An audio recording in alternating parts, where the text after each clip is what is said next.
Gentlemen, today is March 23rd, 2025, and we are here to talk about the world. Current events, foreign policy, economics, you name it, we'll talk about it in another episode of World Discussion with Agent Smith. Smith.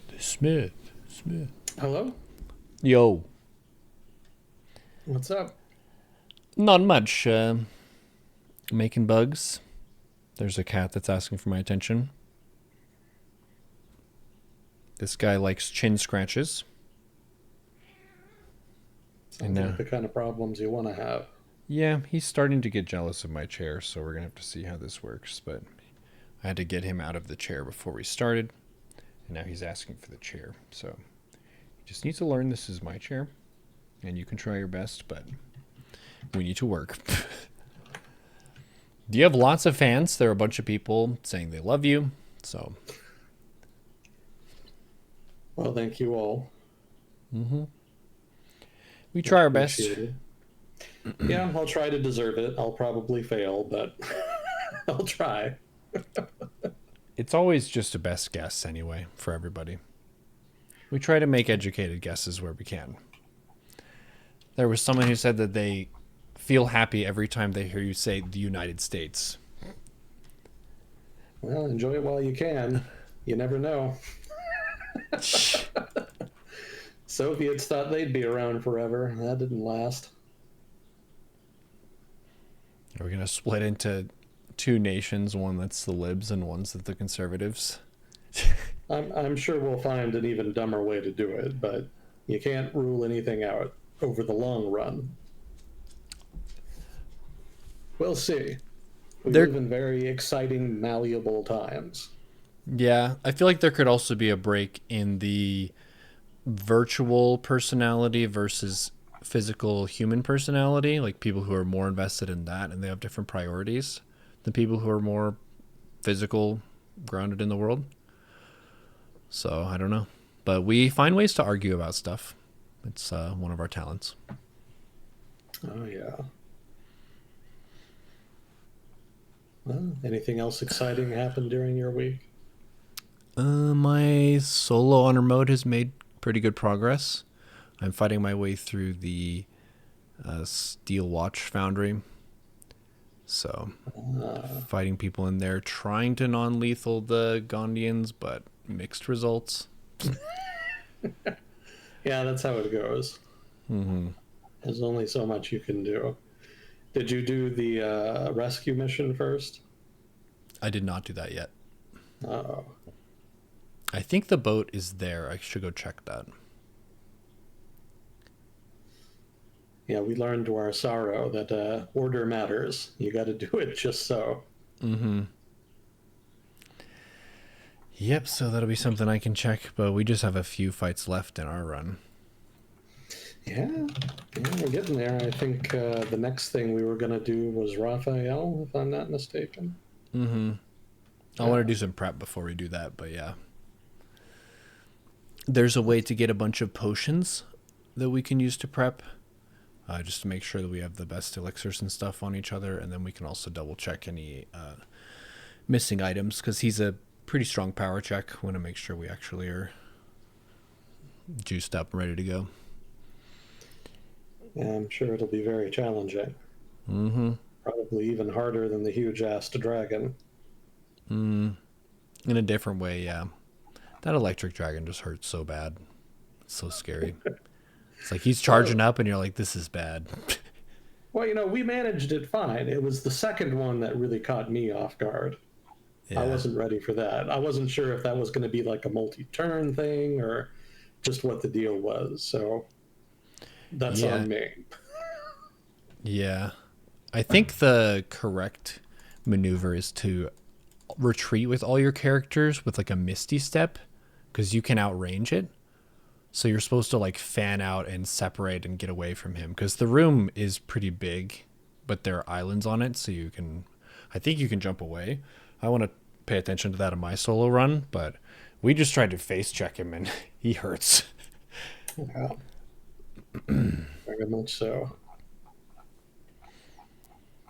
We have done a lot of Dota this week too. It's been a good week for StarCraft as well. Some YouTube shorts which do really well. People love their short form stuff, or at least the people who do really love it.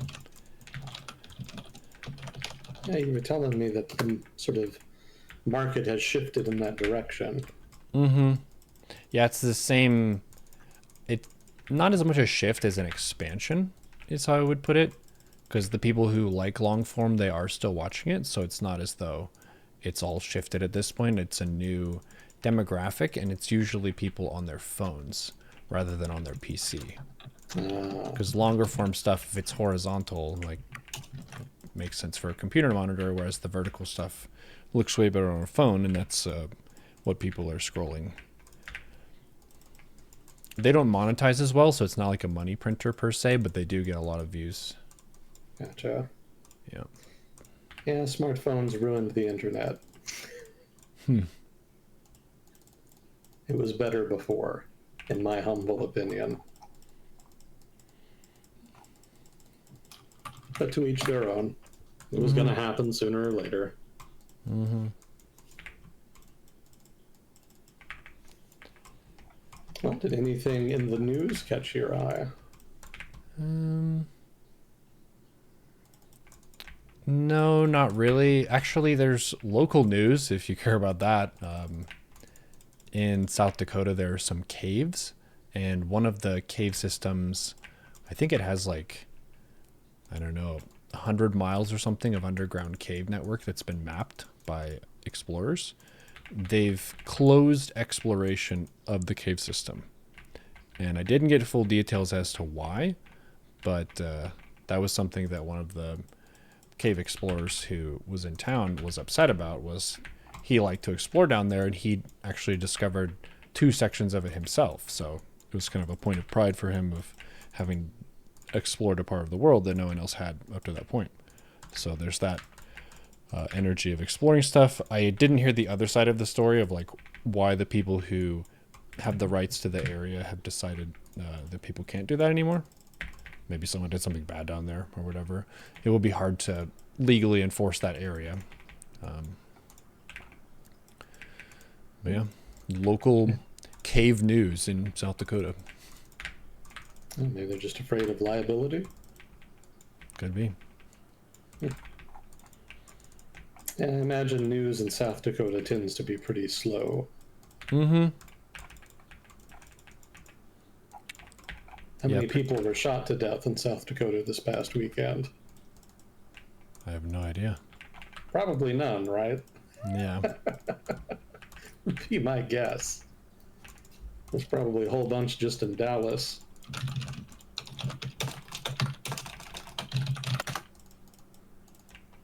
Yep. Oh, even today.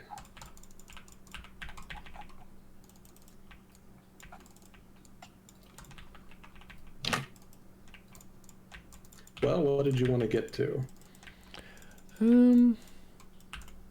What have you got?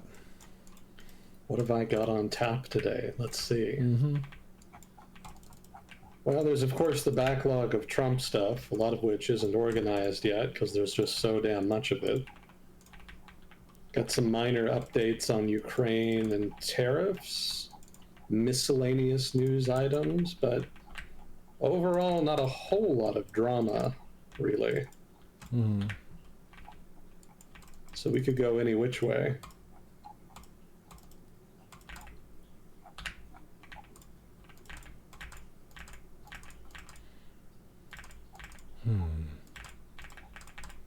We also have Sea Whiskey and Fuzzy Cord collaborating on questions. It was nice of Sea Whiskey to fill this past week, but big ups to you, gentlemen, for passing those things along. It does help a lot. Yeah, much appreciated.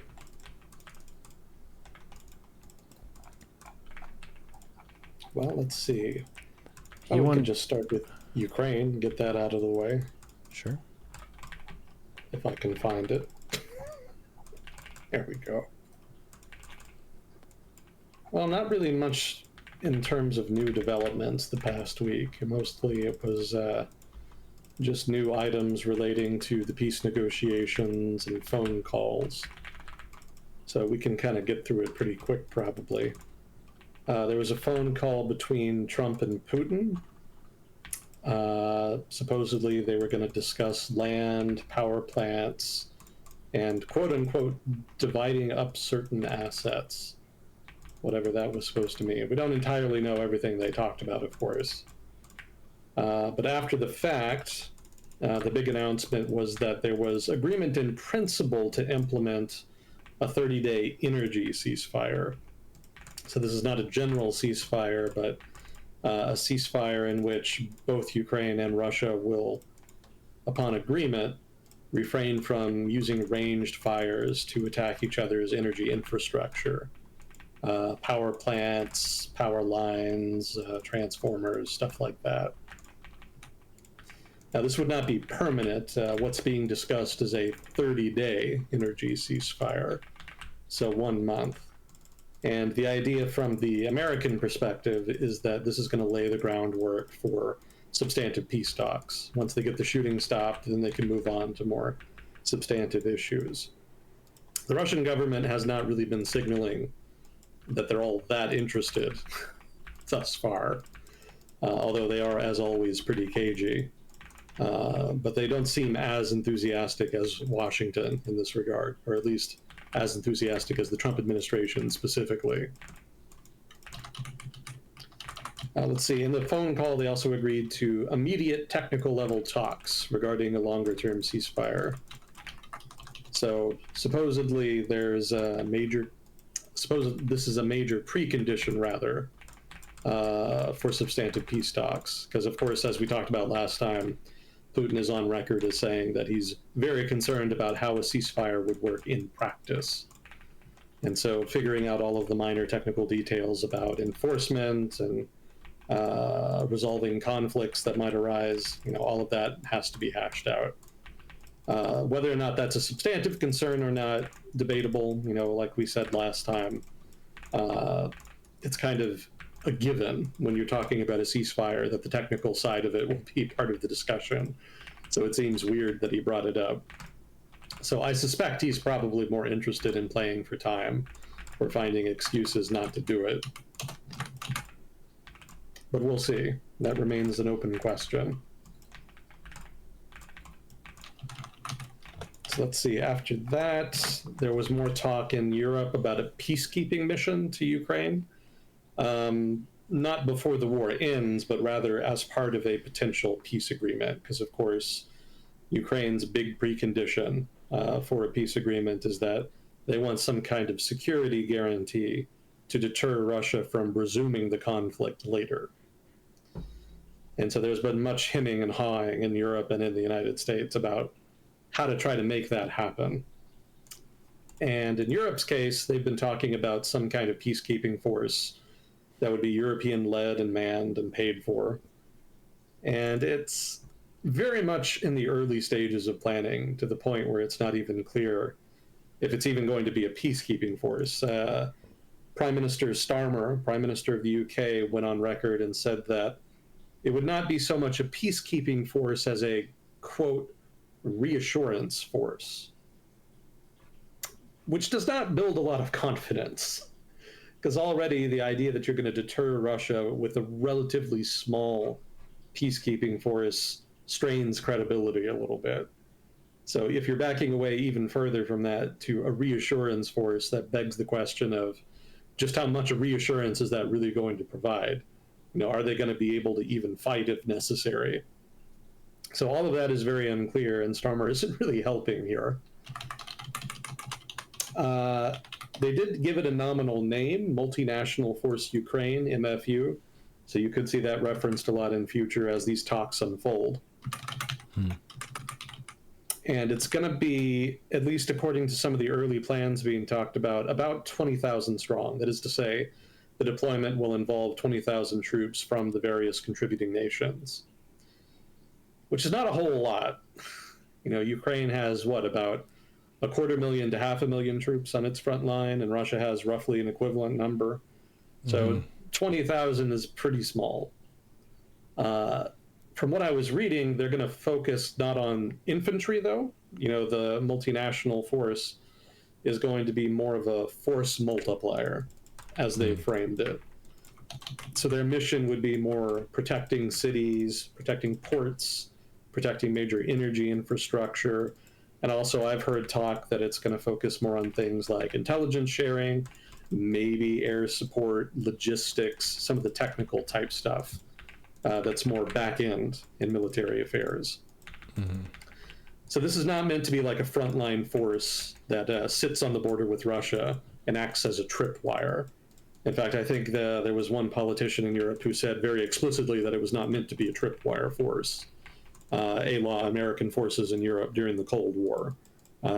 This, again, is something weaker than that, which, again, begs the question of whether or not this is going to be a sufficiently strong security guarantee to secure Ukraine's future. But again, early stages, so, everything is being debated. It's very much in its embryonic early stages. So we'll see how it kind of pans out. But early on, the Europeans seem to still be struggling with commitment.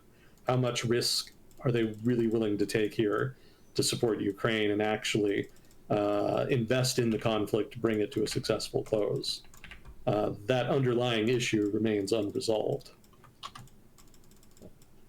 Russia, for its part, has, specifically Vladimir Putin, has said that he would not agree to any ceasefire if European or other forces were deployed in Ukraine as part of the peace deal.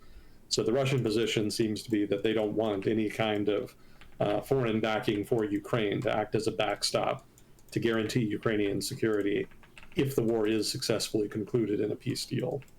Mm-hmm. Which, of course, from the Ukrainian perspective, just kind of illustrates their concern that this is all just sort of a preamble to a resumption of hostilities at a later date when Russia has had time to rearm.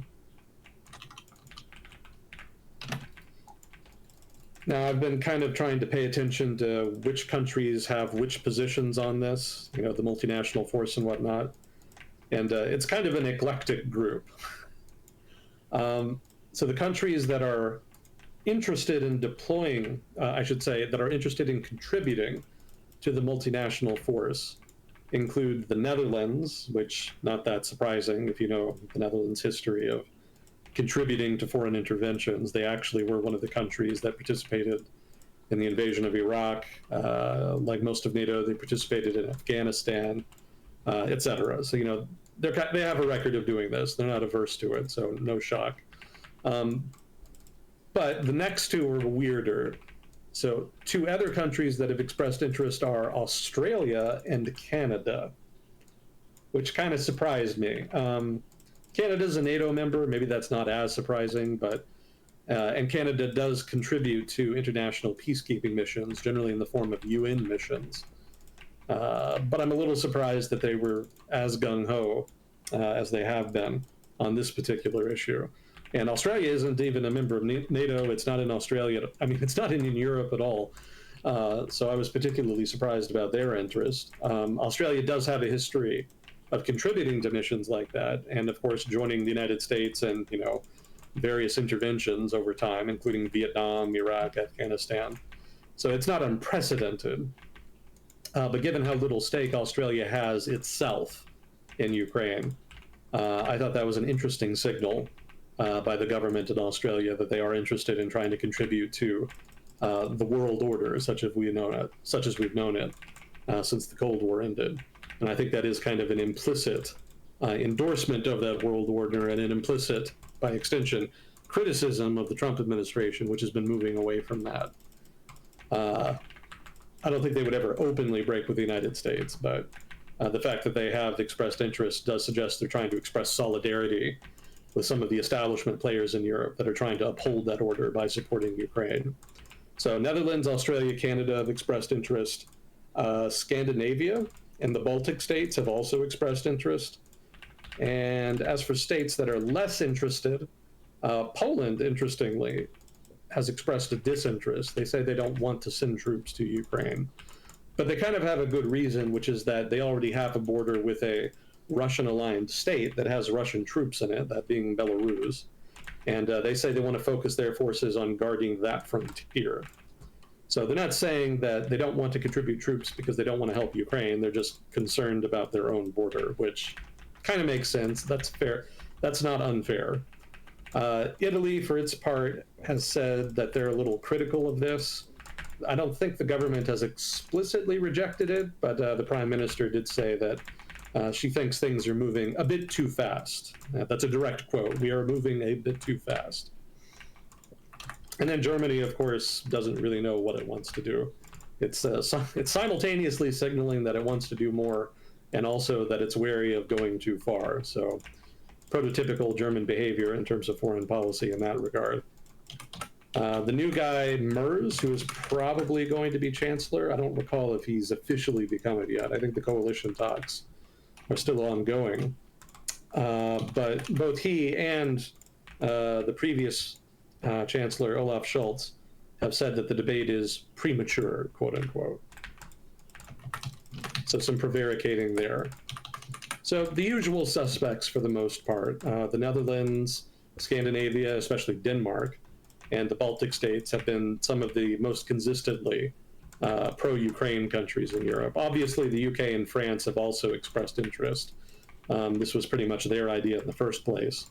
I think Turkey also has expressed interest and willingness to contribute troops to a peacekeeping mission. And that's pretty significant since they technically have the second strongest army in NATO, if I'm not mistaken. So they have the potential to contribute quite a bit if they want to. I don't know that they will, given that they've kind of been trying to have their cake and eat it too by backing Ukraine sometimes, but also maintaining relations with Russia. They're kind of playing both sides to a degree. So I don't know that they'll actually invest a whole lot in the peacekeeping mission beyond perhaps the bare minimum. But if they do decide to do more, they could make a substantive contribution that makes a big difference. And then, of course, Australia and Canada also notable potential contributors. The United States, for its part, has said that it does not want to contribute to it. Starmer, in particular, seems insistent that if Europeans are able to negotiate this mission, then the United States would later on provide at least some kind of backstop, not necessarily a direct contribution, but a promise to come to their aid if they did end up having to fight Russians. If they were unable to deter Russia and Russia attacked, they're hoping that the United States would come to their aid, even if they don't have troops in Ukraine when it happened. That seems to be Starmer's position.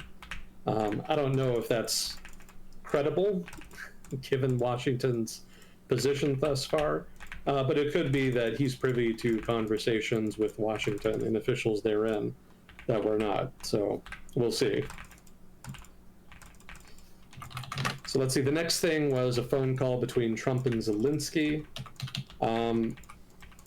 For whatever reason, I mean, everybody knows how Trump is, so, who knows if this is something he planned or if it was just some off-the-cuff bullshit. I'm inclined to think the latter, but he did say that the United States might be interested in controlling and running Ukraine's nuclear power plants. Make of that what you will. Because it, again, just kind of came out of nowhere. Zelensky, for his part, was kind of willing to entertain it. He's kind of low-key suggested that he was not willing to just hand over control of them, but he was willing to allow, say, American investment in nuclear power plants, such that they then contributed money and perhaps expertise in the operation of the plants. So I don't know if that's going to be another mineral deal type thing where they basically draw up a fake agreement and pretend that the Ukrainians are giving some big concessions. It would not surprise me at this point. But yeah, for now, that's a new open plot line, a new thread in this ongoing Ukraine story vis-a-vis the Trump administration.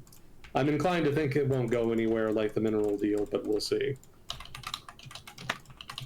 I thought this was interesting too, and this goes back to the peacekeeping mission. Apparently, the Chinese government has inquired to European leaders if its participation in the peacekeeping mission might be welcome. I didn't find a lot else on that. Basically, just that piece of information. They've been asking questions, but I think it would lend the peacekeeping mission more credibility if they did participate, given that China has been implicitly backing Moscow. And as we've talked about before, Beijing does support Russia, but is not 100% committed to Russia in the conflict. In fact, the conflict has created problems for China's foreign policy in Europe. They had been making inroads with various European countries until the war happened, and then suddenly there was this big pushback, wherein all of these Western countries, Western-aligned countries, sort of recommitted to their common solidarity in the form of, NATO, European Union, European institutions, etc. And some of that came in the form of being more skeptical of Chinese intentions and cracking down on Chinese investment. So the war was not really well-timed from their perspective. And again, while they don't want to sacrifice their relationship with Russia, I imagine they would probably rather have peace than war. So if they did contribute to the mission, that might signal that they were willing to apply some pressure on Moscow to get them to accept some kind of deal and bring the hostilities to a close. So there's a potential there for Beijing to play a useful role. Whether or not they actually follow up with it, who knows? They're generally pretty risk averse when it comes to foreign policy. So if I had to guess, I would say no. They're probably just fishing here to see if they can build some goodwill with Europe, rather than signaling willingness to pressure Russia. But there is potential there. The door is open for them if they want to be more ambitious to play a constructive role.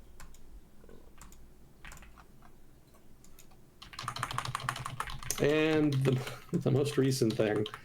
So the United States has 2 envoys that have been tasked with negotiating with Russia to try to reach some kind of peace deal.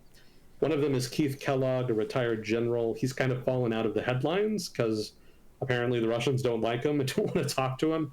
That's the rumor anyway. It's not entirely clear why, but he has kind of been sidelined in the negotiating process.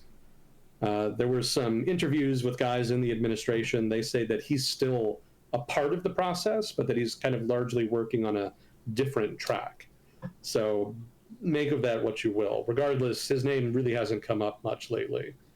The main guy at this point is a guy named Steve Witkoff, whom is a well-off real estate agent, if I'm not mistaken. If you're wondering how a real estate agent got tasked with negotiating peace with Russia, talk to Trump. Only he really knows. Trump himself is a real estate guy, and Witkoff apparently made a good impression on him previously. He seems to respect his negotiating skills. So for that reason, he seems to have given Witkoff the nod to participate in this process. Whether or not that's a good idea, who knows? But regardless, he seems to be in the driver's seat as far as the U.S. position in the negotiations. So Steve Witkoff recently sat down for an interview with Tucker Carlson and made some statements that made the news. And as you might guess, they were a little aggravating to some people. Having read the quotes from the interview, I haven't sat down and watched it myself. I don't think it's as bad as people think it is. People were accusing him of parroting Russian talking points. I don't think that's entirely accurate. He did talk about Russian talking points, but he talked about them in terms of the Russian perspective of the conflict. So I didn't get the impression he said he was agreeing with the Russian perspective, just that it's relevant to the negotiations, and that if there's going to be a peace deal, then people need to understand that perspective. So for example, he talked about the Russian perspective that Ukraine is kind of a wayward province, that they're basically little Russians, to use their terminology, that were kind of just by accident of history separated from the motherland, that kind of perspective. He also asserted that basically the Russians were correct in saying that they had the territories, specifically the, I think 5 oblasts, the 5 Ukrainian provinces that they've occupied and claim. He's not saying here that, seizing them was justifiable, but I think his argument is that the facts on the ground are such that Russia occupies and holds the territory, and that negotiations need to recognize that reality and be based around it rather than some hypothetical future scenario where eventually they're taken back, since the United States has signaled very strongly that it's not interested in doing that. He also kind of low-key insulted the multinational force that was being negotiated in Europe. He said that Prime Minister Starmer's plan was, quote, a posture and a pose. And he went on to say, there is this sort of notion that we have all got to be like Winston Churchill. Russians are going to march across Europe. That is preposterous, by the way. We have something called NATO that we did not have in World War II. So he doesn't really think this multinational force is actually going to come into being or is going to be a relevant part of the negotiations. So I think that's not surprising, given that Washington has pretty much sidelined Europe in the negotiation. I think they are taking European perspectives into account. I don't think they're lying when they say that. But I think Europeans are right to be worried that the negotiation may go in a direction they don't like, and that it is probably a good idea to try to be proactive in trying to form some kind of alternative, you know, the peacekeeping force being a case in point. Some of the other things he said, he talked about Ukrainian troops being surrounded in Kursk. I don't think we talked about it last time, but for the past week or two, there's been this narrative coming out of the White House that there's a bunch of Ukrainian troops surrounded in Kursk, and that a ceasefire is in Ukraine's interest so that they don't all get killed. That's not real. You know, it is true that Ukraine has been getting pushed out of Kursk, and at this point, I think they're down to just a very small amount of Kursk that they still occupy. But the notion that, you know, there was some big encirclement was not accurate. Let's see, some other stuff he talked about. Oh, he said that there had been referendums in eastern Ukraine that suggested the people there wanted to be part of Russia, which I don't know where that came from. Because yes, technically there were referendums, but everybody knew that they were illegitimate. They were being held by authoritarian separatists. It was not a free and fair referendum by any stretch of the imagination. So nobody has ever really given it credit other than Botniks in Russia. So I'm not sure why this guy seems to be giving them legitimacy. You could read that as being an implicit endorsement of the Russian position. And in that sense, that could be a kind of concession to the Russians that may be made in order to show good faith, or it could be a substantive part of whatever quid pro quo they're working out in the talks that are ongoing. But that's also kind of a charitable reading. It could also just be the case that he genuinely believes that, in which case the negotiations probably are not going to go great for Ukraine. I'm pessimistic and cynical enough to assume it's the latter, but who's to say? I imagine we're all going to find out the hard way regardless. He also suggested that the eastern parts of Ukraine that are occupied are all Russian-speaking, the implication being that they all therefore support Russia. You know, we talked with, oh fuck, what? I always forget his name. Sugar. Bitter Sugar, right. We had him on. He's from eastern Ukraine, and he himself is a Russian speaker and does not support Russia. And that is not at all an unusual position. You know, as he described, the conflict is not an ethnic one, and it's not even a linguistic one. It's really more of a culture war, in a sense. Well, he also said that historically, Ukrainians, a lot of them, and himself included, think well of Russia and Russians. Like, you're just neighbors, you speak the same language, so you're more linked culturally and linguistically than other people in the world. It wasn't until the war that, okay, now there's a very major disaster between us. Yeah. But for the common citizen, like, there wasn't an animosity there, I think, for your regular Ukrainian and your regular Russian. Exactly. Also, he implied that Russia did not want more territory beyond the territory, well, specifically the provinces that it currently claims. Saying, quote, why would they want to absorb Ukraine? For what purpose? They don't need to absorb Ukraine. They have reclaimed these 5 regions. They have Crimea, and they've gotten what they want, so why do they need more? End quote. I mean, that's a pretty naive take, because, of course, the original intention was not to seize a bunch of territory. The original intention was to invade Ukraine and overthrow the government.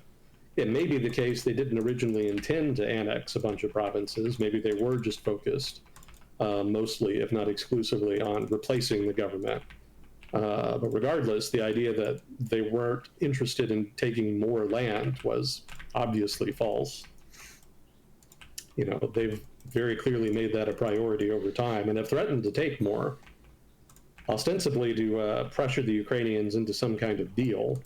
But presumably the preconditions for the deal, or, well, not the preconditions, but presumably the terms of the deal that was being offered would involve de facto subjugation of one kind or another. So, as you can imagine, these comments by Witkoff did not inspire a lot of confidence, and there's been much criticism and gnashing of teeth that have come out of it. But other than that, the negotiations are ongoing. I think there's supposed to be a meeting in Saudi Arabia soon between American and Ukrainian officials, if I'm not mistaken, and talks with the Russians are also ongoing. I think Witkoff is also on record as saying that they're pretty close to some kind of broader ceasefire. I don't recall exactly if he meant it would be a general ceasefire or specifically a maritime ceasefire. I think I remember that being brought up at one point. But the way he talks makes it sound like the Russians are just on the verge of agreeing to something much larger than they've signaled thus far that they're willing to do. So I'm very suspicious that Witkoff is emitting a great deal of cheap talk right now. Whether that's part of the negotiating process or is just being done for domestic political consumption in the United States, I don't know. We live in very weird times, very unprecedented times, and the result of that is that it's very difficult to divine and to interpret all of the events politically happening right now. So more confusing bullshit in that regard. We'll see where it goes. That's all I had for Ukraine. So everything is very much still unclear and up in the air. But we didn't have any major roller coaster type events the past week either. So I think after earlier events, everyone is pretty grateful for that at least.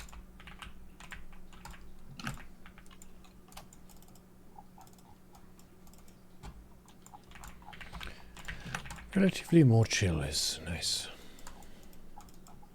Yeah, so relatively short and painless Ukraine update. That's not too bad, right?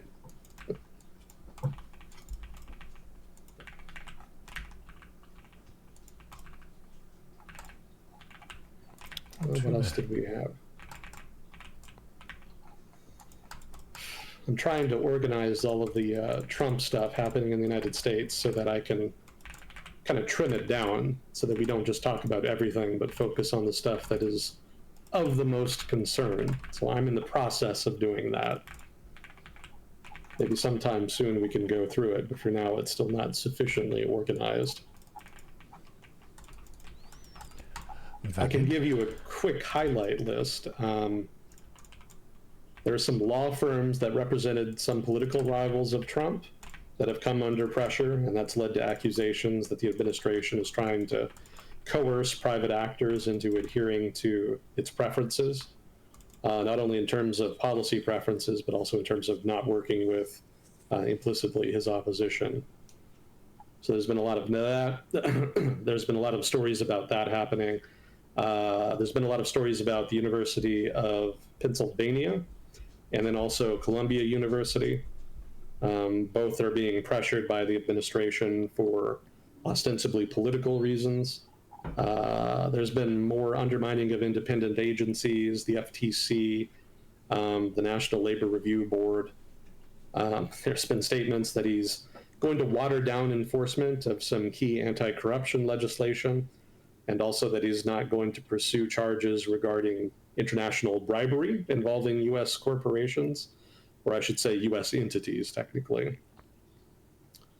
There was, I think, now famous, there was a student at Columbia who was detained because he was a major leader of the Gaza protests last year. They tried to detain him, but a judge stopped it, and so now there's a big debate about free speech rights and how much they apply to resident aliens in the United States, since this guy is not a citizen, but he does have residency. So is the government suppressing dissent, or are they making a legitimate argument about national security? So there's a whole kerfuffle about that, and it ties into constitutional rights. So lots of concern about the implications for this if he is actually able to deport this guy. Let's see. Some lawyers got in trouble. Not trouble. There was a resignation. I think we talked before about lawyers in the Department of Justice resigning because of the Adams case in New York City. So there was another case, this one involving a push to try to cancel some EPA contracts that the DOJ was supposed to help accomplish by finding fraud or something. So a DOJ lawyer resigned because she felt like she was being pressured to find a crime where there wasn't one, basically. That's, again, this is just a quick review. I'm not going to get into this in too much detail right now. One other thing. I think we might have talked about this months ago, but one of the things people were afraid the administration might try to do, which it hinted it would do, is to use an obscure piece of legislation called the Enemy Aliens Act to deport people. And so, lo and behold, that is exactly what has happened. There was a gaggle of guys who are allegedly members of a Venezuelan gang called Tren de Aragua, who were deported under the Enemy Aliens Act. You know, supposedly the United States is being invaded violently by this international gang, which is a precondition for activating the legislation in question. And on that justification, they put them on planes and sent them out of the country. They didn't actually send them to Venezuela. Interestingly, they sent them to El Salvador. As we've talked about before, the president of El Salvador, the so-called coolest dictator on earth, we know because he says so himself, cut a deal with the Trump administration in which they agreed to house deportees from the United States. So basically, people of the United States can't, for one reason or the other, deport to their home countries, are instead, in some cases, being deported to El Salvador for hypothetically temporary holding, potentially permanent. Again, the details are a little unclear in that regard. So the prospect of people being deported without cause and without justification, and, oh, by the way, without due process, to a country that is known for being authoritarian, and more particularly that has a prison system that has been fairly recently built specifically to basically disappear people who are affiliated with gangs on the barest of evidence, has raised a lot of eyebrows. People are very concerned about this. Because again, because of the lack of due process, the government did not have to actually prove that these people were actual members of this gang. Under the Enemy Aliens Act, which is a kind of emergency power, they just pointed to the act, said we're being invaded, and then took these guys, put them on a plane, and had them leave. There's more details to that story. There's a whole kerfuffle happening judicially, about whether or not there was a hold on the flight that was supposed to leave and whether or not the government just ignored it or not, which hypothetically could precipitate a constitutional crisis. So that has a lot of legal folks up in arms right now. So there's no shortage of Trump drama over the past couple weeks. We haven't talked about it as much because we tend to focus more on the trade side of things and the international security side of things. But there's definitely stuff happening, and we'll try to get to it later. A lot of it is unnerving because it actually does, at least in the cases I've just highlighted, strongly reflects actions taken by leaders in Europe like Viktor Orban or Vučić in Serbia, who have not destroyed liberal democracy in their countries, but have warped the rules therein to their favor, such that it can't really be considered full democracy in those countries. So given that this is the kind of thing that people have been warning about since 2016, there is some concern that it is finally happening in the United States. It's still early, courts are still ruling, everybody and their mother is getting sued, so we'll see how things pan out. It could yet be that guardrails kind of do their job.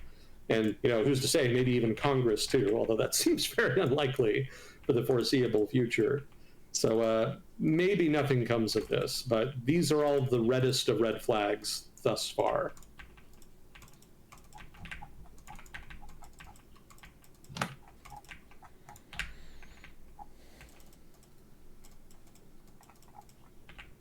I don't really have anything new on tariffs. It's been a relatively quiet week in that regard.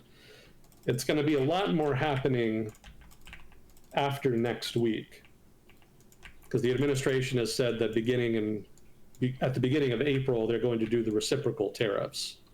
So that's going to hike tariffs on a whole litany of countries all over the world, including Canada and Mexico, but also many others. So however disruptive the US-Mexico drama has been, the US-Canada-Mexico drama has been over the past couple months, the reciprocal tariffs have the potential to be much, much more dramatic and significantly more disruptive. It's all going to come down to how they actually implement it. But I don't doubt it's definitely going to be a big news item when it happens. But for now, trade is kind of on the back burner a little bit. Ukraine is on the front burner? Yeah, Ukraine and domestic stuff is on the front burner. They're still trying to destroy the Department of Education for whatever reason. That seems to be a priority. They're not actually going to destroy it. What they want to do is take all the stuff it does that's popular and hand responsibility for that stuff over to other agencies. And then the stuff that they don't like, they're going to implicitly stop one way or the other, either directly or indirectly. The conservative argument against the DOE has always been that a lot of the DOE's responsibilities would be better handled by the states rather than the federal government. And there is some merit to that, but if you are going to make a big change in that vein, you're kind of supposed to do it legally, right? It is a department created by an act of Congress, so technically it is Congress that is supposed to have the final say on just how much authority is going to be delegated to states as opposed to the federal government. But of course, Congress is MIA, so they're just kind of tacitly signing off on it by doing nothing right now. So I would point out, and this is kind of intuitive, but some people don't seem to understand this, all of the things that an administration does by executive order can very easily be undone later. So all of this dramatic stuff, all of these dramatic moves, they can be signed back to normal, basically, by a new president, which is one of the reasons that I say so often that the administration is mostly centered on theatrics. That seems to be their main focus. Because a more substantive reform of U.S. government that actually addresses the concerns they highlight, which are generally legitimate, like corruption, like fraud, like the national debt, if they were really serious about that stuff, there would be much more of an emphasis on Congress passing legislation, because that's the only substantive way to deal with it. All of this other stuff the administration has been doing has largely just been theater designed to generate headlines, but hasn't actually done much besides. There's been independent looks and reviews at what Doge has been doing, and while they've certainly been very disruptive, the actual number of cuts and money saved has been relatively mild. I think they've thus far managed to fire something like 100,000 people out of a federal workforce of about 2 million some. So it's not nothing, but consider a lot of those people are going to have to be hired back. There's already been a number of court cases where courts have ruled in that way.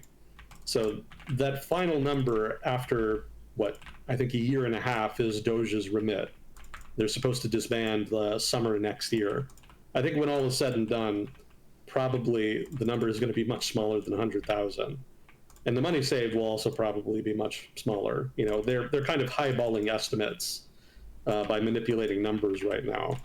I think we talked about it before. They claimed, $15 billion in savings, but it's actually much less than that because they were counting contracts where the money had already been paid, which means that canceling the contract did not actually save any money.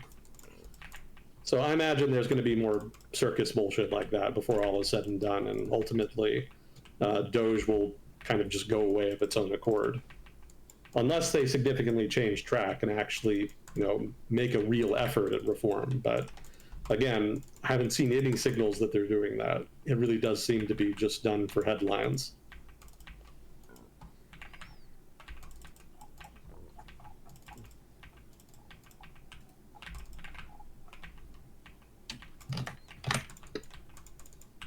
There was someone earlier who asked about the deportation, so nice that you got that. Yeah, that's not good news. And that's not the only legislation people are concerned about. I think there was the Enemy Aliens Act was one that people were worried who would use with regard to the immigration issue. There was also two more.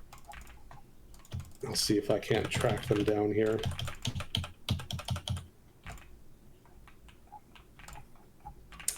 Yeah.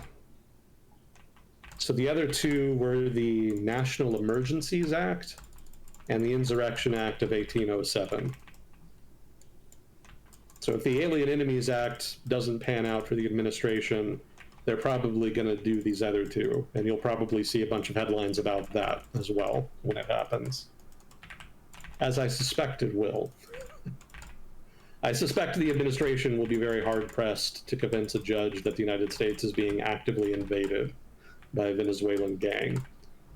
So I expect the courts to rule against them as far as the legitimacy of the Alien Enemies Act here. I guess I should say the applicability of the Alien Enemies Act. But there's 2 more bullets in that gun. We'll see how that pans out.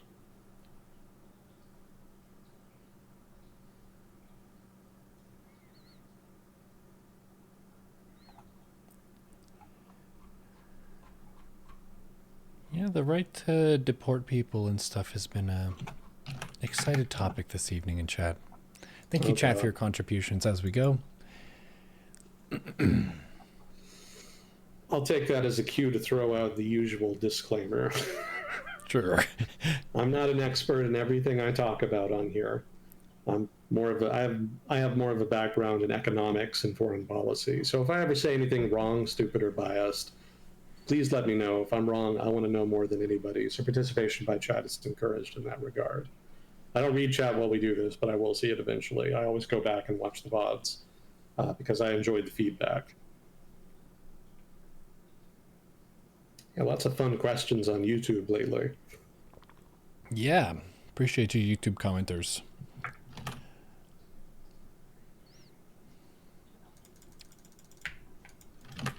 A lot of different angles get represented. Appreciate it. Well, let's see, we could do some corrections. Because I do have a small backlog here. That's good.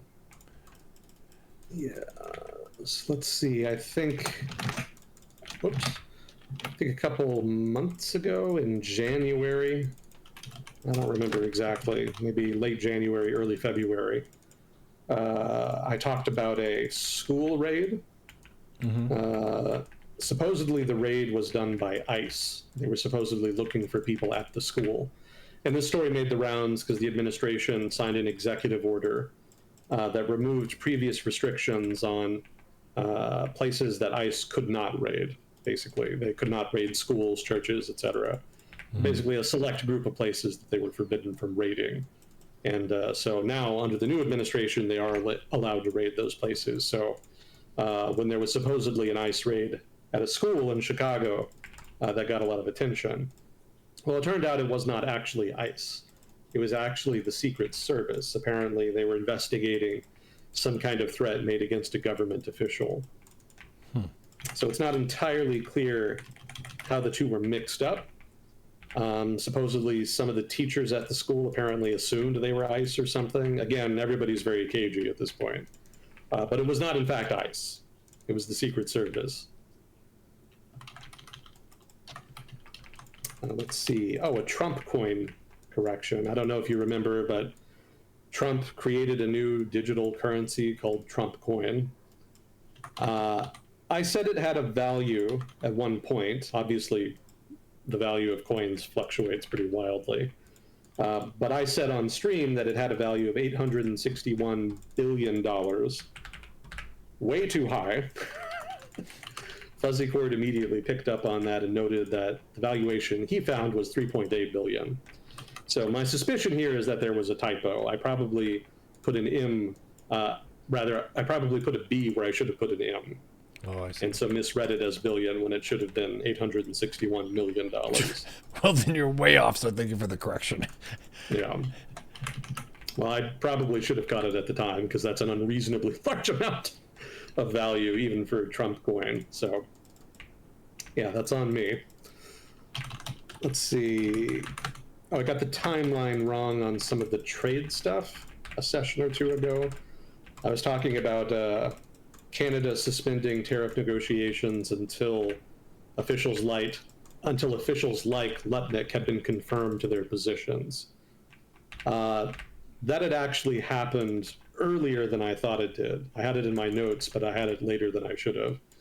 And so that had actually already happened. That whole process already played out. Canada did suspend tariff negotiations until Lutnick was confirmed, but then Lutnick was actually confirmed a few days later. So the negotiations did resume, and that's not an ongoing thing. That was a blip on the radar, basically.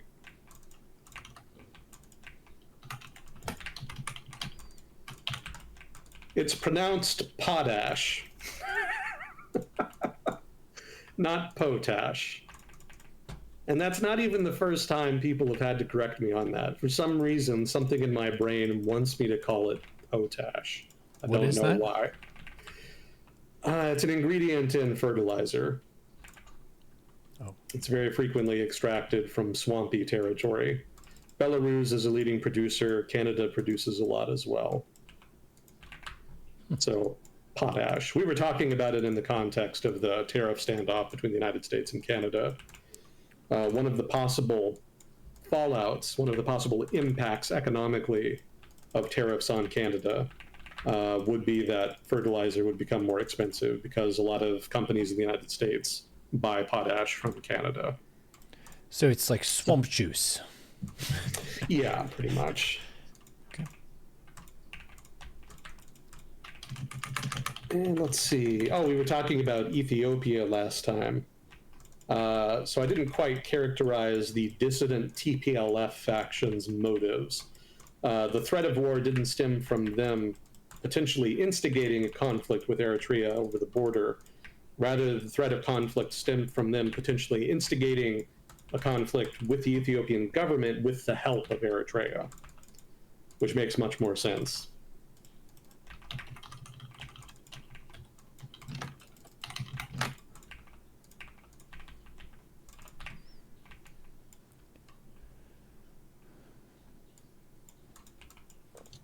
So my apologies for the mistakes. We try to issue corrections when we can. I try to issue them when I can anyway. Appreciate the fixes.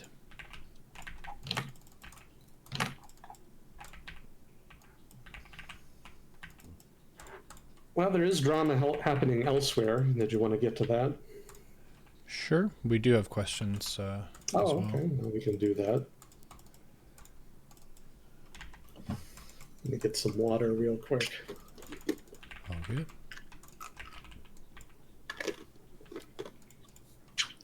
Okay. Given China's language regarding supporting Ukrainian peacekeeping and North Korea openly supporting the invasion, how are Chinese-North Korea relations going?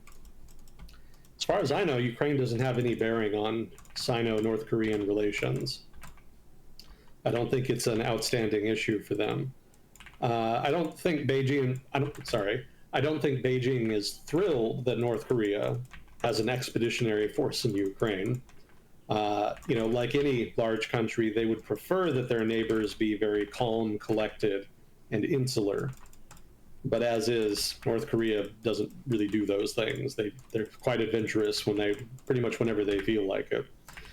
So Beijing isn't pleased with that entirely, but it's fairly manageable. It's not like a big threat to China if North Korea does that. So I think for the most part, they're going to give it a pass. They give North Korea a pass on a lot more dramatic stuff. The nuclear program being the principal case in point. So, as far as tension between China and North Korea, that's going to be relatively low on the list. So overall, they're still doing okay. I think trade has been picking up since the pandemic ended and they've opened up their border again. So they're doing better in that regard. I think if China is concerned about something, other than the obvious stuff like the nuclear program and whatnot, they might be a little more concerned about North Korea getting closer to Russia.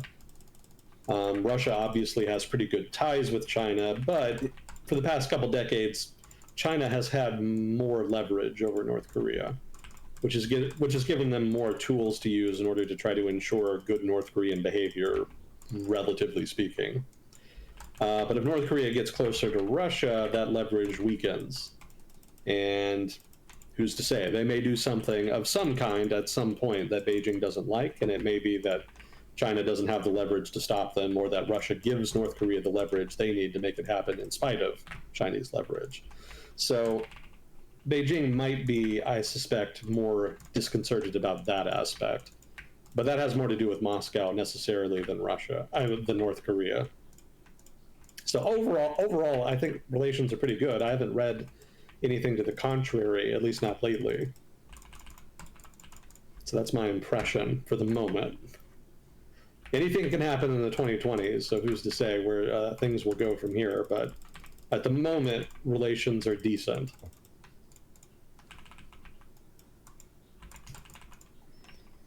Let's see. What is the best way to undermine a Trump admin that wants to attack the judiciary?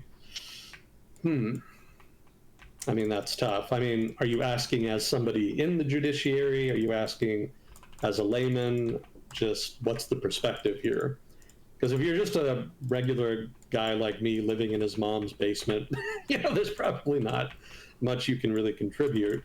If you're more successful in life, then maybe you could give money to an NGO, something like the American Civil Liberties Union, for example. They've been very active in trying to contain the administration's excesses. And if not the ACLU, I'm sure there are other equivalent organizations that may be more to your taste. Everybody has different preferences in that regard. But American civil society is still pretty large and robust. So helping out one of those organizations that is trying to actually take substantive steps to fight the administration in some of the more questionable things it does, that is a substantive way you can contribute just as a regular Joe. If you're inside the judiciary, there's probably more substantive steps you can take. You can strategically leak information to the press. You can resign and make a big show of it. We already talked about a couple examples of that thus far. You'll note that none of this stuff is going to just stop the administration in its tracks. But it is important to generate friction so that you can point to stuff and say, hey, this was debatable, this was questioned, this was not something that everybody just accepted tacitly. So even if the administration does just go full ham and just start ignoring court orders and whatnot, then you'll have lots of examples to point to and that you can point to as justification for direct action of one kind or another that you might do in response to that. So, if you do nothing right now in response to all the stuff the administration is doing, that makes it easier for them in future to do even more egregious stuff in the future. Keep in mind, as I've said before, it's going to get worse. This is just the first couple months. The administration is kind of testing the waters right now, but there's going to be stuff they get more ambitious on. So you need to be ready for that, and being proactive, even if it means sometimes you lose, even if it means largely superficial Pyrrhic victories, that's still going to be useful later on, so that the administration can't claim that there was no opposition and that everybody supports it. This is actually one of the arguments in favor of protests, which I myself am pretty dubious about at this point. I think studies have shown protests over the past 10 to 20 years have been fairly ineffective, although there's invariably a lot of different reasons for that. But one of the big advantages of protests is it does provide a visible, indisputable example of discontent. One of the reasons people started protesting in the first place, centuries ago is, I should say this is in a modern context anyway, in terms of the 20th century, let's say, one of the things that drove people to protest is that authoritarian governments would deny that there was substantive dissent. They would suggest that their policies were broadly popular, and then they would note the absence of visible dissent as supporting evidence. So getting out onto the street does disallow the authorities to make that argument. And you can argue that that's not a big win and that that's not substantive, but I would point out when you're trying to fight a government, especially a strong administrative state, every little bit counts. So in so much as this is all a part of a general package of stuff that you can do to try to resist the administration in its excesses and potentially lay a foundation for further direct action if it's necessary in the future in response to escalation by the administration. All of this stuff is viable and recommended even. There's a lot of other stuff you can do. I'm not an expert, so I can't give you like a full rundown of all of the things people at different levels of society and different levels of access to the government can do. But there's nothing wrong with getting involved. It's still technically a free country, so you're encouraged to voice your opinion and be proactive and fighting for what you believe in. So all of that is basically just a long-winded way of saying probably the most important thing you can do is not giving up. A lot of people have been very discouraged by the headlines, or at least people who don't like Trump. Obviously, if you're a Trump fan, then you're having fun. I don't know how much substantive you're getting out of it, because I'm still pretty dubious about the actual deliverables the administration is giving. But from what I've heard, the people who voted for him are pretty content. They're not the ones having issues. But for those of you who are having issues anyway, yeah, be proactive. Don't lie down and die. You don't live in North Korea. I'm a critic of the Trump administration, but I'm not of the mind that he's like full authoritarian. It's possible he could trend towards illiberal democracy. I think that's a more realistic possibility and a more substantive danger at this point. But I don't think that, you're living in North Korea to the point where you just can't participate at all, or where nothing you do matters. That's not the case. You should participate. Certainly people who live in actual authoritarian countries would say as much. They would love the ability to do something as basic as do a protest without worrying about being arrested. And even if we get to that point, you should still do it anyway. Again, that's also an example you can learn from actual authoritarian countries. You do have to challenge the government. You have to force them to do things that are unpopular, like, say, arrest peaceful protesters or fire into a crowd. All of that is very dangerous, but it also underlines the administration's lack of legitimacy. I'm talking about the hypothetical authoritarian government we're talking about here. We're not there yet, so there's no excuses right now. If you give up now, then you're basically just letting them win, which I don't think is what anybody wants. So just basic participation in the typical democratic vein. That is to say, like, not democratic as in the party, just like open political system. That's a recommended way to resist the administration, activism, NGOs, etc. Just the whole litany of usual stuff. And I say usual stuff assuming that you have actually made an effort to participate politically, and that you're not one of the people that just votes every 4 years and then does nothing else. That kind of person is one of the reasons we are where we are. Bare minimum participation in the political system and then complaining about the results. That is very, very lazy and very destructive to any democratic political system. You have to do more than that. It can't just be every 4 years. Certainly there are more elections to vote in than the presidential election every 4 years. But even beyond voting, there's a lot you can do in terms of engaging in discourse, donating to causes, volunteering for causes. It's all part of a general package. And it comes down to even organizing yourself, being proactive in your own community. People are way too focused at the federal level right now. That's another reason we are where we are. This hyperfixation on national level politics, despite the fact that that's the level that individuals have the least influence over. It's no surprise then that people are so crazy, because they feel helpless. The reality, though, is that they should be focusing at the local level, because that's where their activism means the most. That's where you can make the most difference. And if everybody did that, there would be a lot more traction at the national level to do more.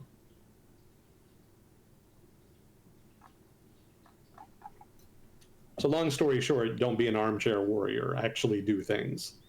Mm-hmm. And yes, I'm a hypocrite in that. Again, I live in my mom's basement. I'm not the best guy to ask. But that is my understanding of how best to apply pressure in a situation like this, where a substantive part of the population is concerned about, quote unquote, democratic backsliding.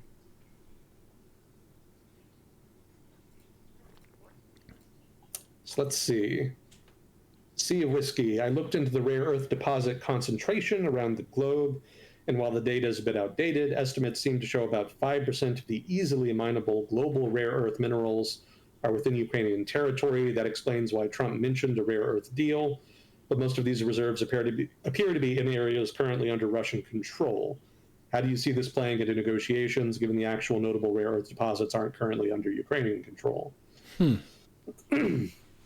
as I've said before, the mineral deal is, in my opinion, my reading of it is that it's all just theater. He mentioned, that is to say, President Trump mentioned it off the cuff, and they've been pretending to take it seriously since then. But the deal itself, as it was outlined in the article by Financial Times that described it, didn't really have anything to do with the mining industry in Ukraine. It was a reconstruction fund that was being labeled a minerals deal. So I don't think it's a substantive deal to begin with, so I don't think it really matters how many rare earths are or are not in Ukraine. The whole thing is just kayfabe to me. It doesn't even really make sense to try to get rare earths. Like, even if we take the Trump administration dead serious on this, like they really want to invest in Ukraine's rare earths industry so that they can secure a supply to secure a supply in order to reduce dependency on Chinese imports. For those of you who don't know, China just absolutely dominates rare earths refining, and actually a lot of rare earths mining even. So almost everybody who uses rare earth refined products of one kind or another almost invariably buys them from Chinese firms. So that's obviously a security concern, since a lot of those materials, that is to say the refined rare earth materials, are used in stuff that is sometimes sensitive to security, like weapons. And even when it's not, it's sensitive. It's used in dual-use technologies, especially digital technologies that are used both by the civilian and defense sector. So trying to become more self-sufficient in rare earths has become a priority over the past 10-some years. There's been virtually no traction in actually doing it. The government has been awful at trying to make this happen, but it is technically a priority. And so the Trump administration, that's part of the reason the Trump administration has allegedly made this a priority.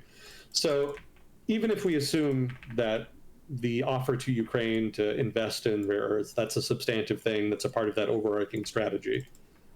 Even given that assumption, it doesn't really make sense, because Ukraine is a conflict zone and could very easily become one again. Russia claims Ukraine as part of its sphere of influence, and presumably would prefer to have privileged access to its raw materials, as well as just access to its markets in general. Keep in mind that the Russian invasion of Crimea in 2014 was instigated not by Ukraine potentially joining NATO, but by Ukraine potentially joining the European Union, which is largely an economic institution. So presumably Moscow wouldn't even be interested in allowing this within its sphere of influence. And also, if you want more rare earths, you don't really have to go abroad. Like, the United States has them. We have rare earth materials that can be mined here in, specifically, I think, Nevada. We used to do it. All through the Cold War, the United States was self-sufficient in rare earths mining and refining. It was only after the Cold War ended that demand dropped off and the industry basically imploded. Combination of lack of government demand and de facto dumping by Chinese producers. But during the Cold War, yeah, we mined stuff in, I think, Nevada, and refined it, I think, also in Nevada, and we're self-sufficient. And there's no inherent reason we couldn't do that again. And there have been efforts to get that started. I think under the first Trump administration, the first term of the Trump administration, and then also during the Biden administration, there was traction on trying to get a firm set up in Nevada to start doing that again. It's been delayed interminably because of debates about mining rights and permits and a whole variety of bureaucratic bullshit.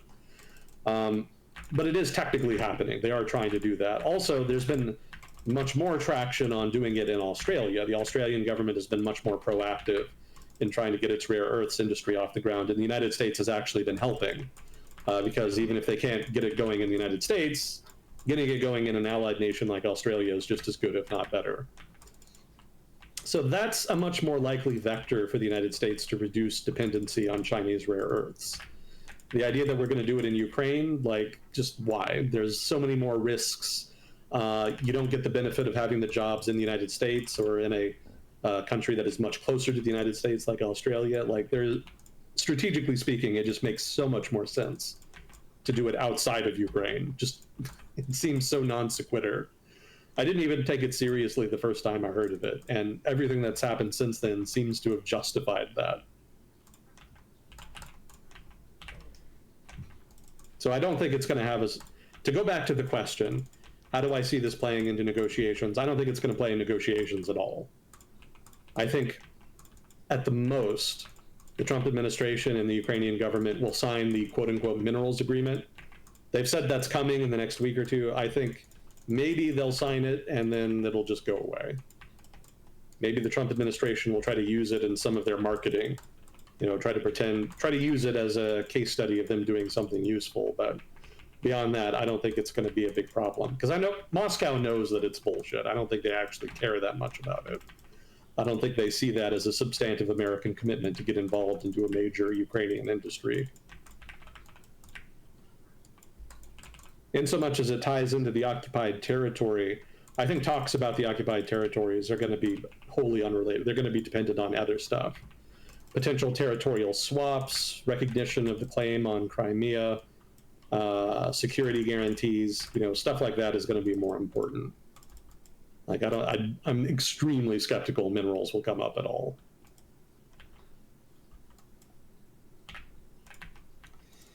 Let's see, what's the Trump admin equivalent of British tea we can throw in Boston Harbor? I guess Teslas? But Musk is not technically part of the government. He's kind of Schrodinger's bureaucrat. He's both in the government and not in the government, depending on what judge the administration is trying to make a case before. In so much as Musk is a symbol of the administration, you could say Tesla cars are the equivalent here. But that's not a great equivalent, because you can't really just like pick up a car and throw it into the ocean. If you're really strong, you could. Yeah, if you're really strong, but let's face it, most people who are most concerned about this probably don't qualify. The most angry, terminally online people are in no danger of being strong enough to actually do that. So yes, if you're strong enough, but probably most people won't be able to do that. So what would a better equivalent be? I don't know. I don't think Trump is a real estate guy, so he doesn't have like a tangible thing he produces. I'll give you a hypothetical. Let's say that the Trump administration actually does align with Russia and normalize relations with Russia. I'm pretty dubious that'll happen, but let's say that it does. If we do, there could be some kind of good that the United States starts importing with Russia because the tariffs have finally been lowered. Not the tariff, the sanctions rather have finally ended. And whatever that set of goods is could be targeted, because you could say that that good is emblematic of the Trump administration. It could be a kind of symbol of the administration's foreign policy, and in turn, destroying, physically on camera that item could be considered an act of protest against the government. I don't know what that would be in practice, because I don't think Russia, even before the war, before the sanctions in 2014, was exporting much of anything to the United States. Most of what Russia exports is either energy or weapons. And the United States produces quite a bit of both, to the point where we really haven't had much need for Russian supply in those regards. Maybe, what is it? Caviar. Russia is a major producer of caviar. Huh. So maybe if relations normalize, then you can throw a shit ton of caviar into the ocean. Given how expensive caviar can be, I don't know that that's going to be financially feasible, but if you're doing it like the Boston Tea Party, I guess you're not buying it, you're just raiding a shipment and then chucking it into the nearest body of water. Go back to your home, fish eggs. Yeah. Yeah, there you go. Yeah, it's not an easy question to answer, because again, like, Trump is more of a real estate guy, so there's not much tangible that he produces that you can kind of put your hands on as a symbolic act of protest.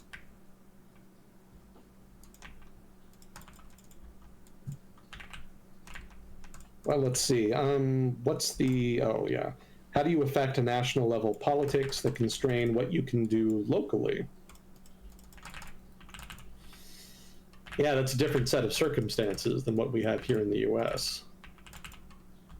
Although I guess that could change too, depending on circumstances.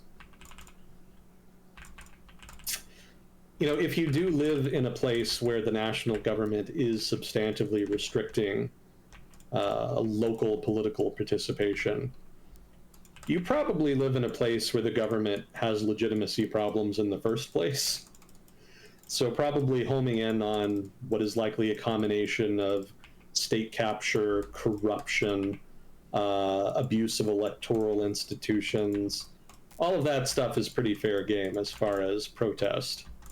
And as far as what actual direct action you could take, like say protests and whatnot, maybe that's difficult.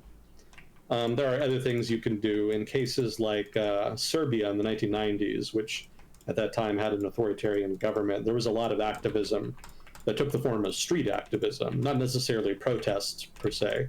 But for example, they would set up posters, flyers, that is to say they would give out flyers. They would do street theater. Actually, one of the things I remember from Russia, maybe 10 years ago or so, this was after the protests broke out after the, I want to say it was the 2011 or 12 election, I forget which year. But one of the things that happened is after the government started cracking down and, barring people from dissenting openly, there was a guy who created a Lego protest in public. He had this little diorama of Lego people who were protesting against the government that he set up in public. And of course, the government seized it. The police took it. But, a lot of people saw it. A lot of people were able to kind of, see that they were not alone in opposing the government and what it had done. And then also, by doing that, they forced the government to do something ridiculous, which is, of course, to seize a Lego diorama. And one of the things that, I don't want to say professional protesters per se, but that experts on, dissent, protest, etc., have noted is that one of the ways you can delegitimize a government is by forcing it to do things that are increasingly ridiculous in order to suppress dissent. So, setting up a diorama that the government, that is obviously no threat to the government, but the government sees it anyway. That's a bad look for any government. It makes them look petty. So, little things like that sort of needle the government and then make them look stupid. All of that is to the better. I'm trying to remember of another example in that vein, but it's not quite coming to mind. Something to do with like a barrel that was set up that had some protest stuff on it, and then they rolled it down the street and made the police chase it. That was also in Serbia. Yeah, just stupid shit like that, basically. You can make them look stupid by doing that. And there's also, of course, the classics like, graffiti, defiling the faces of websites, other stuff that's not as TOS. Lots of examples of that. So, yeah, there's stuff you can do. I mean, I'm implicitly assuming here that you're in a more autocratic country if you're having this problem, because generally in liberal democracies, you have a lot of ambit to engage in activism at a local level. So if you do face actual substantive consequences for engaging in activism in your country, for one, probably you should try asking somebody who's more familiar with the law in your country and with activism, because mileage may vary, the degree of danger will vary, and so you should definitely be like researching that to figure out what is within your own personal risk tolerance, and then what is relatively more or less likely to get you just immediately arrested, and also learn how to take steps in order to make it harder for the government to find you. Of course, you should cover your face, cover your tracks digitally, don't leave evidence on your phone that you're a dissenter. There's lots of little things you can do in that vein to try to kind of inoculate yourself against a police state's efforts to prevent you from expressing your opinion. So, the fat guy living in his mom's basement on a Twitch stream, not the best guy to ask. I'm glad you did. I'm happy to talk about it. I have read some literature on the subject, but again, you should definitely be doing your own research in order to kind of gauge the danger and gauge the best course of action. Yeah, I actually did a project on pretty much exactly this topic when I was in grad school. I had to do a reading assignment for, what was, I don't even remember what the class was. It's been too long. But there's a famous book that was written by a guy who did a bunch of research on protests, and he had a huge body of knowledge about what worked, what didn't work, lots of case studies, etc. And so he wrote this giant tome of a book that included a whole litany of case studies and a bunch of theoretical frameworks that you could use to try to understand how best to dissent against a government, undermine it, and potentially lead a movement to change it. It's unfortunate that I can't remember the name of the book because it is actually kind of famous. A lot of conspiracy theorists, especially abroad, have linked that book to opposition movements in their own countries. You know, they say that they're funded by George Soros, they're funded by foreign interests, etc. So having read the book, I could say that it's not like a manual to overthrow a government. It's not like a quick guide to color revolution. It is, I assure you, extremely dry reading. It was kind of a chore to get through. But yeah, by and large, the stuff in there is not like a how-to guide. It's, again, largely theoretical. And when it's not theoretical, just very specific, detailed case studies. So if you're interested in the topic, I would definitely recommend that book, Conspiracy Theorists Notwithstanding. Let me see if I can maybe Google it. I'll take a crack here real quick and see if I can get it.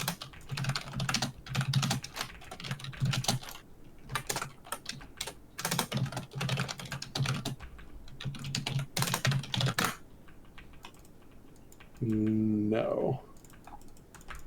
Yeah, no dice. Yeah, maybe I'll try to look that up so I can have it next time, but for now, it slips my mind. Let's see. I'm sorry if I don't always answer the questions to the satisfaction of the questioner. I try to get to the gist of them, but sometimes I miss it or get off track. So if that ever happens, feel free to ask again. I'm happy to return to it. Let's see. Does the Wisconsin dairy industry stand to make a killing from Canada's dairy tariffs, or does the existence of the cheese vaults complicate things? Well, I don't think so, because I don't think Canada actually exports that much dairy to the United States. I don't think I've seen any data on that, but I think I saw that referenced in an article in passing, that probably the tariffs would not be that impactful because there's not a lot Canada exports. So probably Wisconsin is not going to get a huge boon from this, I would expect. Although technically it hasn't actually been implemented, so it's kind of a moot point. But at the start of April, it may kick off again. And of course, anytime after that, it could kick off again. So, but yeah, I don't think Wisconsin's dairy industry is in for like a boom period here on account of all this drama. And I'm not sufficiently well versed in the cheese vaults to comment on that. At least we still have the cheese vaults. Given the TikTok ban in Albania, I have not heard of that. Given the TikTok ban in Albania, I got curious, is there much trade between Albania and China? Is there any notable social movements or effects TikTok has had in Albania that would lead to this ban, or any concerns about Chinese soft power there? Now, to be honest, I haven't really heard much about Chinese influence in Albania specifically. I've heard about Chinese influence in the Balkans generally, and about Chinese influence in, I think, Croatia, Bosnia, and Serbia, and Hungary as well. But I don't think I've come across Albania in my reading, so I'm not sure what that would be about. And again, I haven't heard about the TikTok ban in Albania, so I don't know any of the details there. So unfortunately, I can't comment much on that. As far as movements in Albania that might have been influenced by TikTok, I don't know of any. I don't know of any like substantive actual political influence that TikTok can said to have had. Well, Romania has been in the news, so maybe Romania would be like the main case in point right now. that opposition guy, Georgescu, the populist dude, apparently largely ran his campaign on TikTok. So yeah, I guess that's an example. And there have been a lot of other political movements that have been proactive on TikTok. But until Romania's election, I would be hard-pressed to name an example where you could really point to TikTok and say confidently that it was responsible for a given outcome. So I'm pretty dubious that Albania would be any different in that regard, but I would have said the same thing about Romania, so who's to say? I'll have to read more about it. I'll look into it. You've certainly piqued my curiosity. Well, failing to answer the question, maybe I can compensate with some trivia. During the Cold War, Albania was, of course, part of the Warsaw Pact, aligned with the Soviets, etc. However, Albania was one of the few countries in the Warsaw Pact during the Cold War that actually left the Warsaw Pact and stopped aligning with the Soviets. They actually became non-aligned. And nobody else did that. Yugoslavia, you could kind of say did that, but they were never part of the Warsaw Pact in the first place. So it's not like they were in the Eastern Bloc and then left. They were never in it in the first place. They were non-aligned pretty much from the start of the Cold War all the way to the finish. But Albania actually was a treaty ally of the Soviet Union. And then one day they were not. They just kind of stopped, and the Soviets lost access to that territory. And the reason that happened was the Sino-Soviet split. Albania was the only country in Eastern Europe that actually aligned with China in the Sino-Soviet split, and as a result broke completely with the Soviet government. And yes, the implication is that the Albanian government was led by Maoists. I think his name was Hoxha, something like that. I'm not sure how to transliterate Albanian to English or what the rules are there, but it reads like Hoxha, something to that effect. He was a very eccentric leader, strange guy. Again, a Maoist, but more than that, he was paranoid perpetually that Albania would be invaded from without. Mostly paranoid about the West invading, but to a lesser degree after the split with the Soviets invading. So the big infrastructure project he implemented as a result of that paranoia was the construction of a series of bunkers all throughout the country. Not in strategic choke points, mind you, just all over the country, bunkers everywhere, in order to make Albania as defensible as possible. And they actually still exist. They're not maintained, but the ruins of all these bunkers are just everywhere, and they become like a minor tourist attraction. So that has nothing to do with your question, but again, I can't answer the question. So hopefully that bit of trivia was sufficiently entertaining to compensate.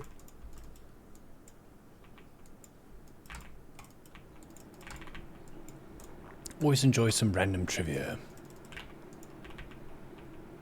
Yeah, that's all we had for questions. Thanks, How are we Chet. doing on time? Hour and a half so far.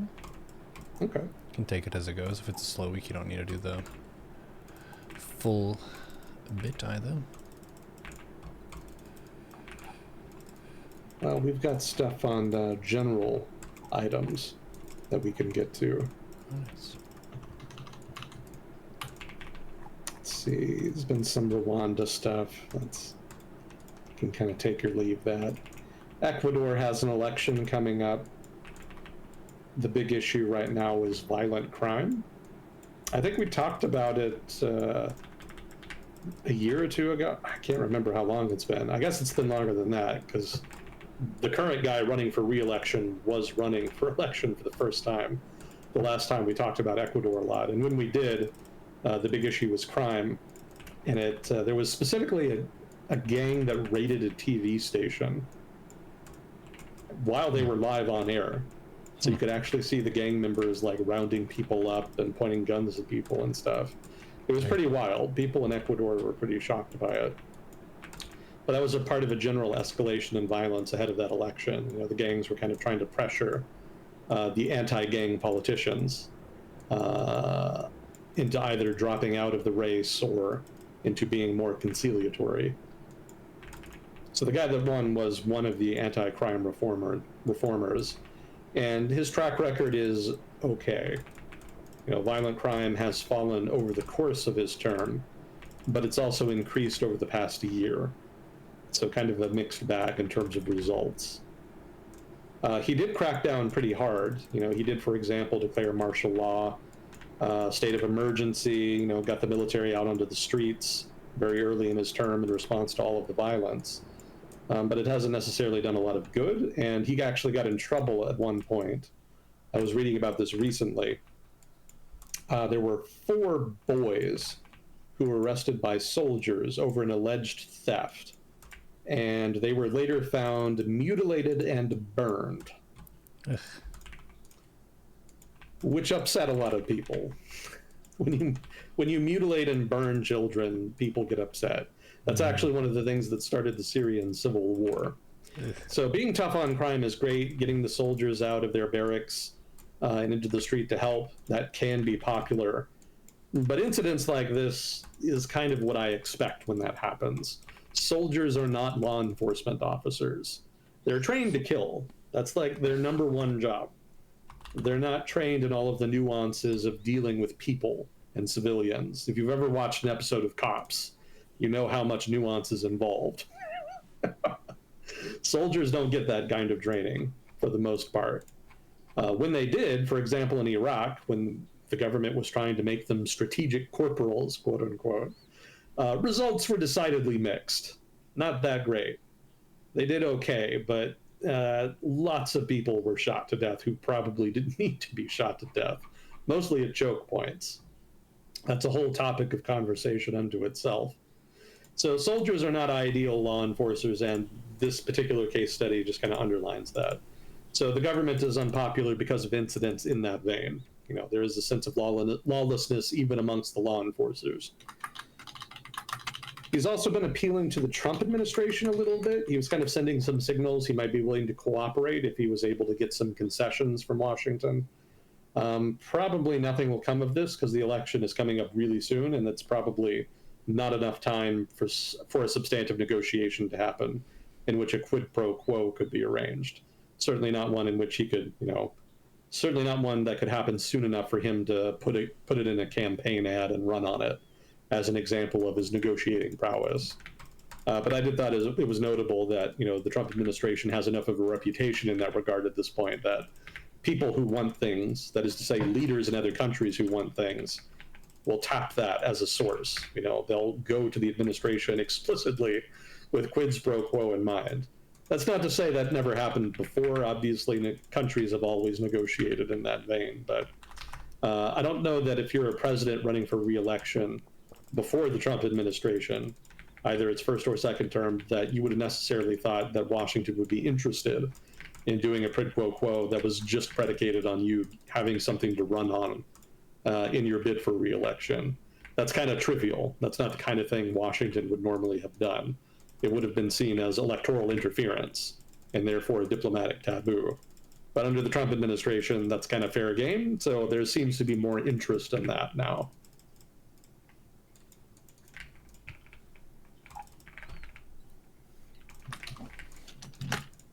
So we'll see what happens in the election. I don't have a list of candidates.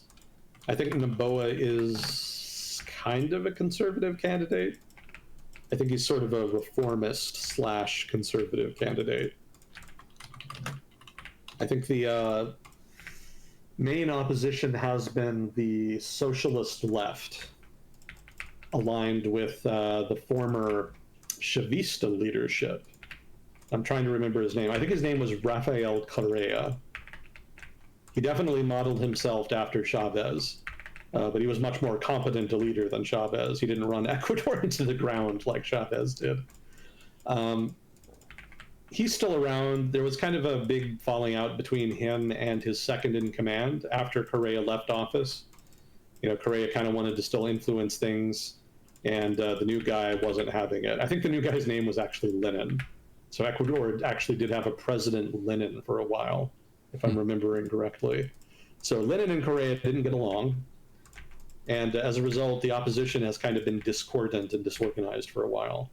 But apparently Correa has kind of reasserted some degree of control, and that particular faction, the left wing of the main socialist party, has experienced some recovery in its polling and its popularity. So we could see, if they are able to successfully win the presidency, and if they're able to win enough seats in the legislature, a return to something resembling Chavista rule in Ecuador. That's purely speculative. It's not clear who's going to win at this point, but it's possible.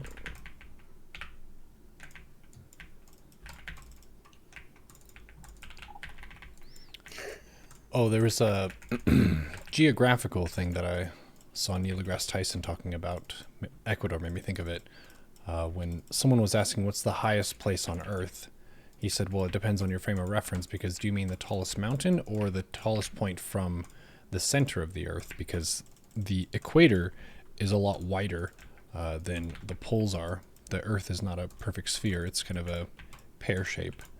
Yeah. So around Ecuador would actually be one of the higher places on Earth, just because it's at the equator. Yeah, makes sense. And the Andes Mountains runs through it, so yeah. I don't know enough about the geography of Ecuador's mountains to know which one would be the tallest. I would have to look that up. Yeah, I'm not good at that particular type of geography. I'm more economic and political geography than actual useful geological geography.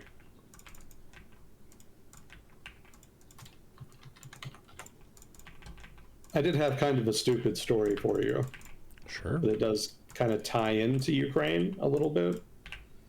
So there has, in Russia over the past couple of years, since the war with Ukraine started, a number of high-profile arson attacks. And it's not clear if this is just normal behavior, right? There's always going to be some arson, just sort of a baseline level of arson you would expect in a given year. But the incidence of arson has increased in Russia, and the suspicion is that it might either be Ukrainian agents or dissidents in Russia that are anti-government, pro-Ukraine. So that has led to suspicion that Russia might be retaliating in countries supporting Ukraine by sponsoring arson attacks in those countries. There hasn't been a lot of evidence of it, but the Lithuanian government is insisting right now that that's exactly what has happened, and they point to a very particular case. They say that the Russian government, and more specifically its main intelligence agency, the military intelligence agency GRU, don't ask me what it stands for, I don't remember. They say that the GRU was behind an arson attack in Lithuania, specifically in the capital of Vilnius, that targeted an IKEA furniture store. And the lead prosecutor insists that this was a, quote, act of terrorism, end quote. Now, they've already arrested some people who are actually Ukrainians, apparently, 2 Ukrainian teenagers. One was arrested in Lithuania, the other one arrested in Poland. He suggested that there were GRU intermediaries that interacted with these teenagers and basically paid them to commit the arson attacks. There were no casualties in the arson attack, but there was another arson attack in Poland, specifically in Warsaw, that destroyed a large shopping mall. Also, the lead prosecutor elaborated on the quid pro quo here. Apparently, the 2 teenagers were met with the GRU officer in secret and were offered a reward of $10,000 and a BMW. Okay. So I don't know if there's substance to this, because there is such a thing as just dumb teenagers doing dumb teenager things. So this could very easily qualify. If they can prove that there was an exchange of money and a quid pro quo, then okay. Then yeah, that would seem to be a clear-cut example of sabotage. But if you are a GRU agent and you're being told by your government to sponsor acts of sabotage in perceived enemy countries, I don't know that an IKEA furniture store is going to look good on your resume. Yeah. It seems like you could do a little better, but apparently not. Apparently that's what passes for a strategic target for the GRU these days.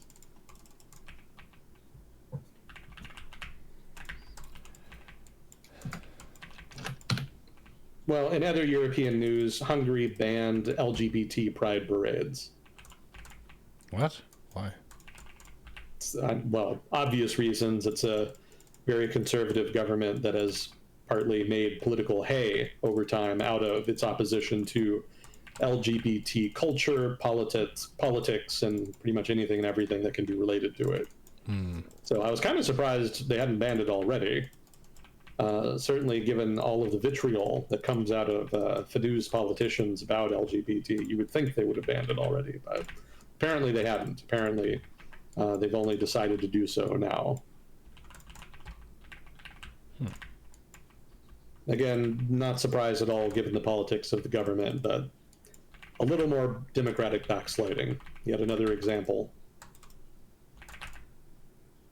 I think the specific reason cited by the government is that they wanted to protect children. So if you're familiar with anti-LGBT rhetoric, that should be very familiar. That's often used as an excuse to try to suppress them.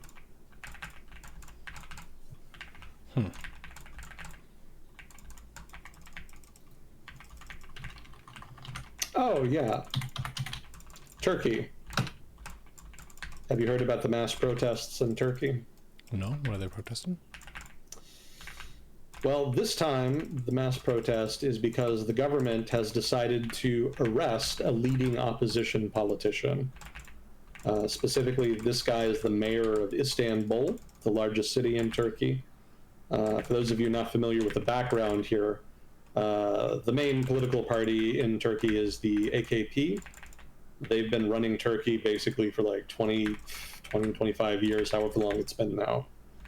And opposition parties have found it very difficult to challenge them because they are another example of a kind of illiberal democracy. I don't think Turkey is generally thought of as an illiberal democracy, though. Generally, they're just sort of considered authoritarian. But they kind of toe the line between the two. So, it's understandable if some people might argue they're not explicitly authoritarian.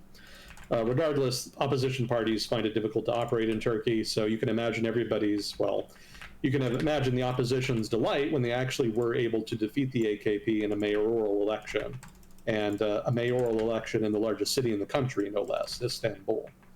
So this politician, the mayor of Istanbul, is very high profile. Like, he's one of, if not the most successful opposition politician in Turkey right now. And he was in the process, actually, he was just days away of being announced as the opposition's choice to run for president in the upcoming elections in Turkey. And just days before that happened, he gets arrested. So the reason for the arrest, according to the authorities, is that there were inconsistencies, quote unquote, regarding his college degree, because apparently, by law in Turkey, to hold an office, you have to have a college degree. And these inconsistencies actually led to the government annulling his college degree. So they have arrested him for basically holding office without going to college first. Didn't know about that.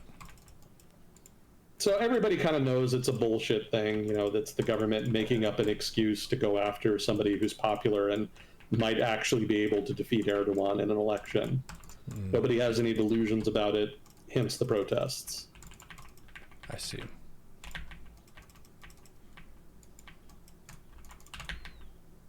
Yeah, Erdogan has gotten less popular over time, no surprise.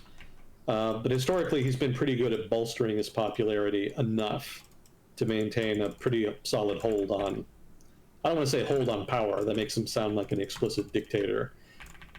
He's done enough to maintain his hold on popularity, because Turkey does still have elections, and he is genuinely popular with a pretty broad swath of the population. So even as his popularity has ebbed with time, he's managed to kind of mitigate it enough to stay in power and win elections. That's only started to change in maybe the past 5 years. The loss of Istanbul is one of the main examples. But in general, the AKP has not been polling as well, even in other parts of the country, even in parts that have traditionally been a stronghold. So that has the party a little disconcerted. And that seems likely to have been enough to get them to take this bold step here of just arresting outright a leading opposition candidate. The West will do nothing. They don't give a shit. They have a quid pro quo with the Turkish government, wherein the Turkish government mitigates the flow of migrants through Turkey to Europe by setting up refugee camps and otherwise making it difficult to go through Turkey to get to Europe. So that agreement has led to Europe being notably passive in response to examples of government overreach like this. So you can expect little to no help from Europe in this regard. Certainly not from the United States at this point, for obvious reasons. So unfortunately, the protesters probably are on their own. Fortunately, the AKP may actually be relatively unpopular enough at this point for the protests to actually matter. We'll see. Still worth it even if it's not, but there is potential here for the opposition to gain greater traction and to bolster its case ahead of the elections.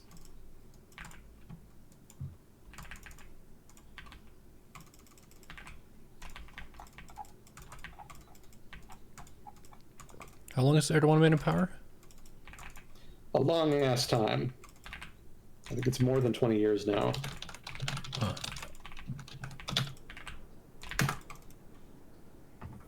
Let's see, I'm going to try to look it up.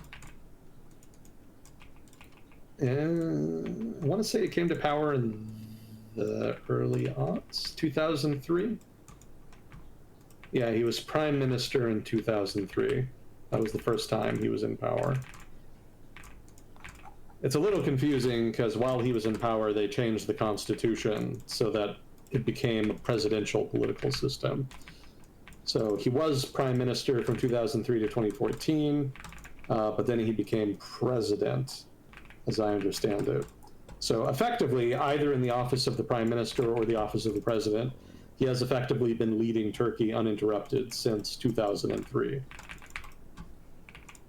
So that's what, 22 years? Yeah, 22 years.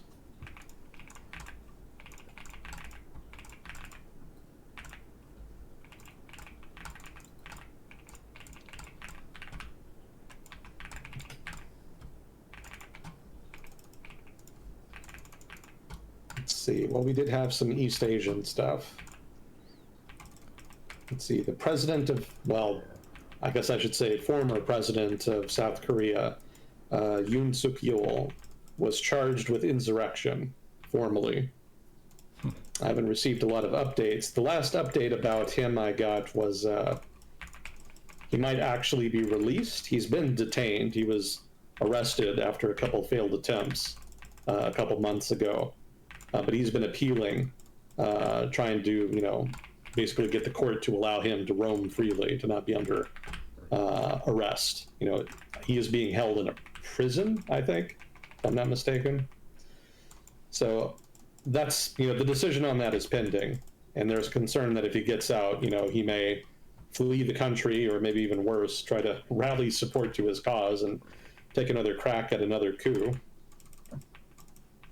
But for now, the impeachment process is ongoing and is not resolved, as I understand it. Oh, in other South Korean news, there was a major fuck up during some military exercises. This isn't really a big deal, but it was weird. I'll send you the video of this, because they actually did catch it on camera. So like I said, they were having military exercises. You know, the South Korean military and the American military do that regularly.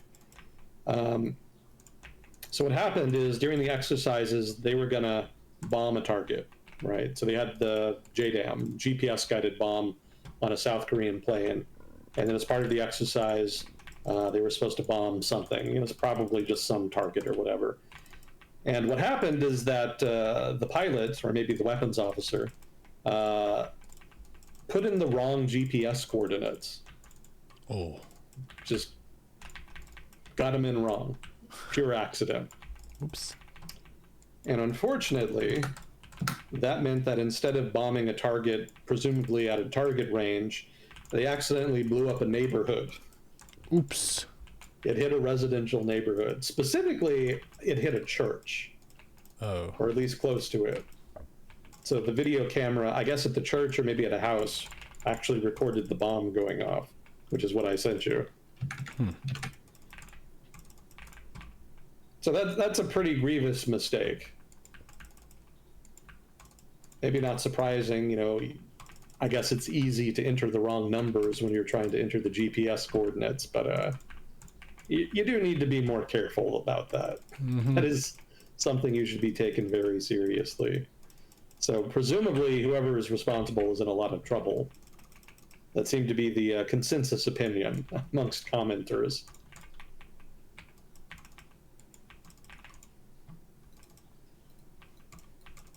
I got some China stuff too here. Did we ever talk about DeepSeek? I don't think so.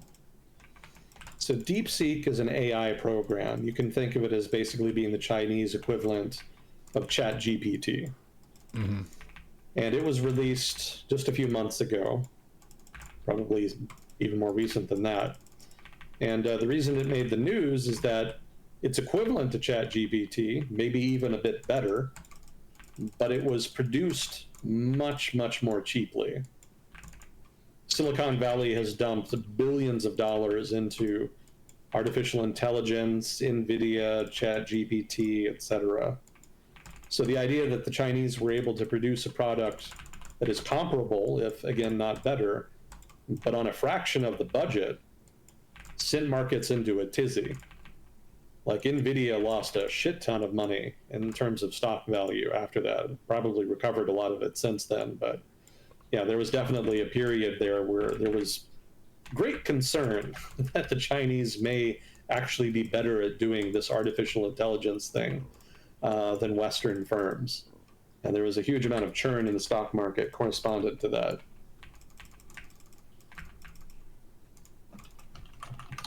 There's not much more to the story than that. Just DeepSeek has the stock market in a tizzy and Chinese are good at AI.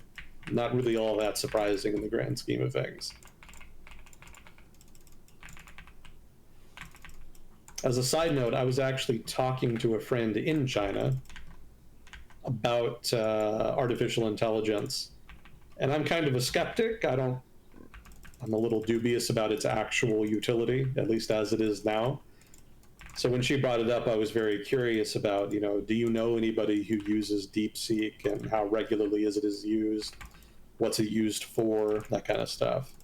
And to my surprise, she said that a lot of people use it, and pretty frequently. She said that she herself uses it pretty much at the beginning of every day, just to get ideas for what to do with the business, her business, trends in her industry, just stuff like that. Basically, they use it to generate ideas. They don't always use the ideas, but it can be useful for brainstorming, apparently. I don't use ChatGPT too much, but AI is basically getting more capable as it gathers more data of what we want and what we do. Pretty interesting stuff.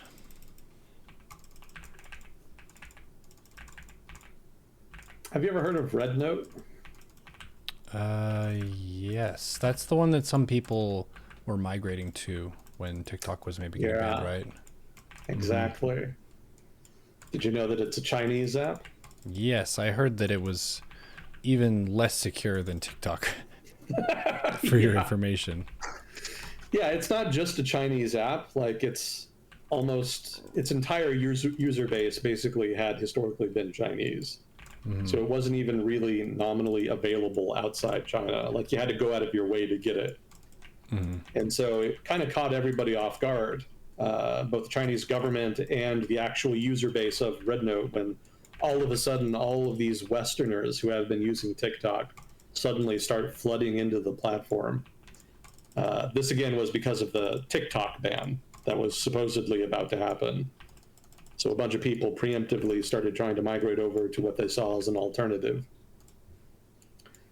Deeply strange event, because most of RedNote's user base in China had actually been professional middle-aged women.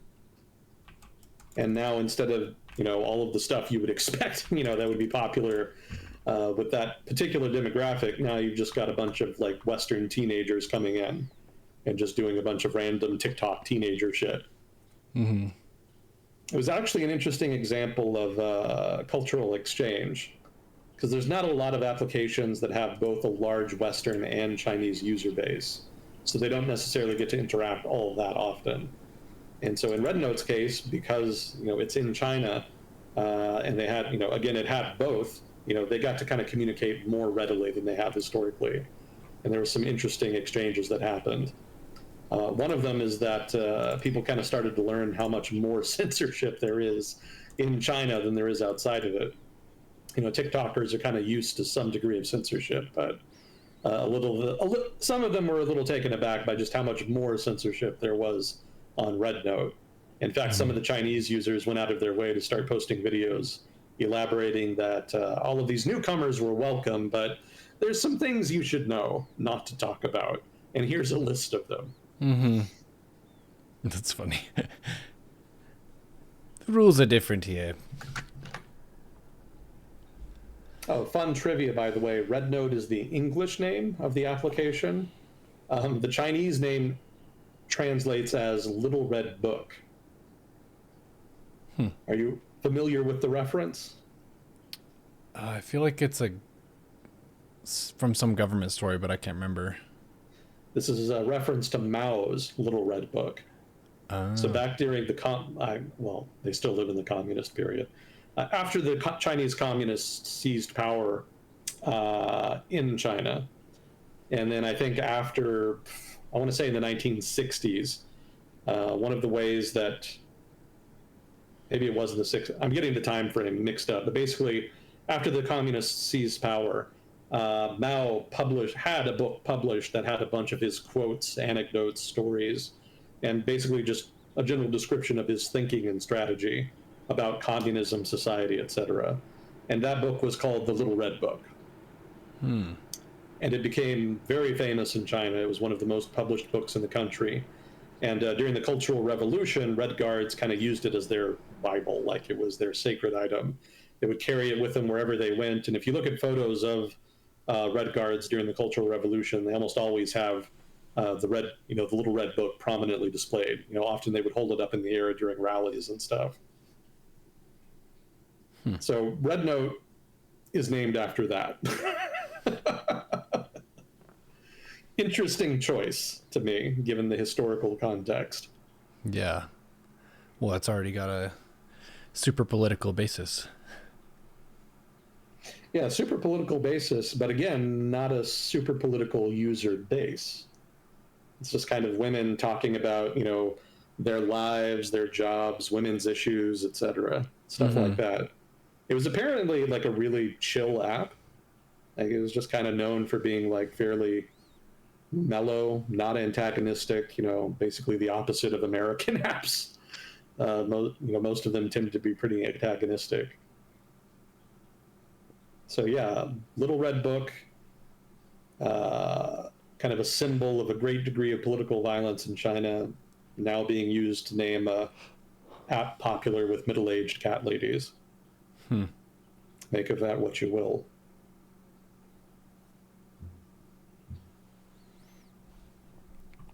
Interesting. China also had their National People's Congress for the year. If you don't know what that is, basically it's an annual meetup wherein all of the legislators, quote unquote legislators in the legislature of China, meet up to pass the government's agenda.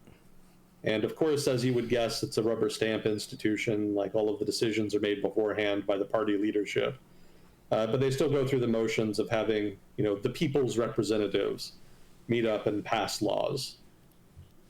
And it can be a useful exercise for outsiders because when they pass the laws, they invariably give speeches talking about their necessity and whatnot, as well as just the general state of affairs in the country. And it can be a useful measure of what the party is prioritizing. Since the political system is fairly opaque and there's not a whole lot of public signals the party gives that you can use to kind of gauge what they're interested in focusing on. So the big thing in this year's NPC was consumption. Like I talked about last time with that one guy asking what's going on in China, it's the economy. That's the main thing. So the NPC this year epitomizes that. Most of the major reforms discussed had to do with trying to boost consumption as a driver of the economy. Because if you're familiar with the Chinese economy, you know that consumption underdelivers as a driver of growth. Investment and government spending are disproportionately important. Exports less so. That's kind of a popular misconception. Exports used to be much more important, but have become much less so over time. But a normal Western economy has consumption comprise something like 70% of GDP. And in China, it's closer to 50%. It's much lower. The savings rate is much higher relative to consumption, and it's generally thought to be inhibiting economic development in the country.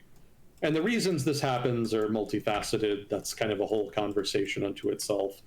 A lot of people are afraid because the social safety net is weak in China, so they prefer to save money. A lot of people traditionally preferred to store money in real estate, which has experienced a big downturn. And so that has people even more risk averse now, which has led them to basically just sit on their cash without investing much of it. So also the economy in general just isn't doing well, and that just has people scared. And also there's financial repression, which is kind of a weird technical term academics have come up with to describe this. But the idea is that the Chinese government has coerced its financial sector, which is a combination of public and privately owned banks and other financial firms. These have been coerced by the government into lending into very particular parts of the economy as part of the Communist Party's industrial policy. And that has actually produced some results in terms of the development of new technology and industries. But the downside is that if you're an investor, you can almost, well, I shouldn't say an investor, if you're a depositor in the banks that are lending out that money, you can almost certainly have made more money putting your money elsewhere. Instead of putting your money in a bank as a deposit and just getting a certificate of deposit, you could have put your money in any number of other things and gotten a higher return. The return on investment for industrial policy stuff is, at this point, relatively low. There are some exceptions, but in general, the financial sector has actually been struggling with this because the opportunity cost of all of these projects is relatively high, to the point where people don't really want to invest in the banks anymore or other stuff. The real estate downturn has helped with that somewhat because there's not a lot of competition with real estate out of the picture. But even so, the government is struggling to kind of generate value out of all of these investments, be they state-owned bank investments or direct infrastructure spending. These are generating less and less return over time, to the point where they're kind of reaching a point where they're not going to be viable approaches to stimulating the economy anymore. There's not a lot of other tools available, so the party doesn't have a lot of choice, but policymakers in China are kind of aware that they're on the clock here. Like, they need to transition the economy to one driven by consumption because their traditional tools are becoming less effective over time, and eventually something's going to happen and they're going to be unable to respond to it substantively because all of their traditional tools will be effectively useless. They don't know when exactly that crunch time is going to come, but everybody knows it's going to happen sooner or later.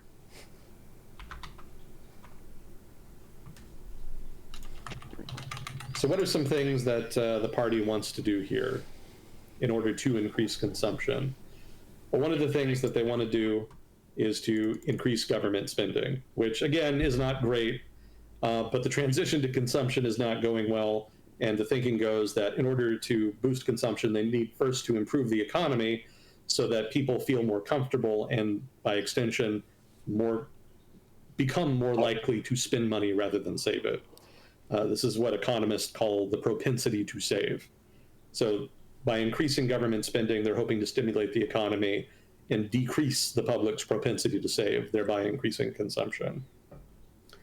Prime the pump, basically, as the Keynesians would say.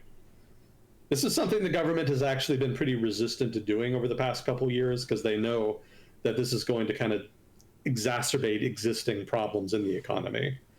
Just dumping government money on problems has been their preferred approach for a while. And that's part of the reason the economy hasn't been able to become more privately driven.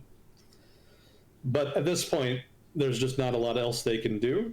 And so they finally caved in and are agreeing to do fiscal expansion. What they're going to do specifically is now, allow the national deficit to go up to 4% of GDP, which is much higher than it had been. They're also going to issue special treasury bonds. These are bonds that are issued when they have generally very specific projects, either industrial policy or infrastructure or whatnot. And these bonds will be issued in order to facilitate fiscal expansion. It's part and parcel. Let's see, and they're going to allow more local borrowing as well. There's been a lot of talk about how borrowing in China is actually out of control and that it's like 200% of GDP. That's true, but it's not as bad as it sounds. There are definitely localities in China that are experiencing an inability to pay back loans, basically, that are the cause of distressed debt that is a burden on the financial sector. However, some China analysts have looked into this, and what they found is that while there has been a significant increase in local debt in China, it's still relatively manageable. There are a number of localities that are struggling and may default, but this is a relatively small number. And if you look just at the value of the debt that is held by localities that are actually struggling, it's a very small percentage in terms of total value of the government's annual budget. So if the government had to bail out the distressed localities only, that would be very doable. If they had to bail out all of the localities, then you're looking at a major problem, but that's not the issue. Most localities, while they have loaded up on debt in a responsible way and have been able to pay it back. And so that's not an issue yet. Again, if they can't get the economy back on track and rely continuously on more government borrowing and spending, it'll eventually become a problem, but they're not there yet. So local government debt is a problem. It is something being looked at, but it isn't this major fatal weakness at this point that some Western media have made it out to be. So, just gotta make a mental note of that. So that said, the government is going to allow localities to borrow more money in order to facilitate fiscal expansion. So you can think of this as being fiscal expansion at both the national and provincial and local level. So some other things they want to do, they're going to increase social spending for elderly people. Like I mentioned, the lack of a strong social safety net is one of the reasons the Chinese consumers' propensity to save is relatively high by global standards. So by helping people out with some of those social spending issues, like caring for elderly relatives, the hope is that people will be relatively more willing to spend money on other things. Again, consumption. The party also outlines as a priority the stabilizing of its property market. This has been a priority for a number of years now. They say they want to do it, but every year they kind of just fail to do so, even in spite of various schemes designed to try to help with it. Nothing really seems to work. And there doesn't seem to be a lot of evidence as of yet that the tide is really turning in that regard. There is some evidence that property values are ascendant again, are ticking up, but they're not ticking up very much. And there tends to be a lot of variance from city to city in that regard. In tier 1 cities in China, like Beijing and Shanghai, there wasn't really much of a decline in property values to begin with. It has happened to varying degrees, but China and Beijing were much less impacted than, say, lower tier cities, where the impact was a lot more noticeable and a lot more impactful on people's bottom lines.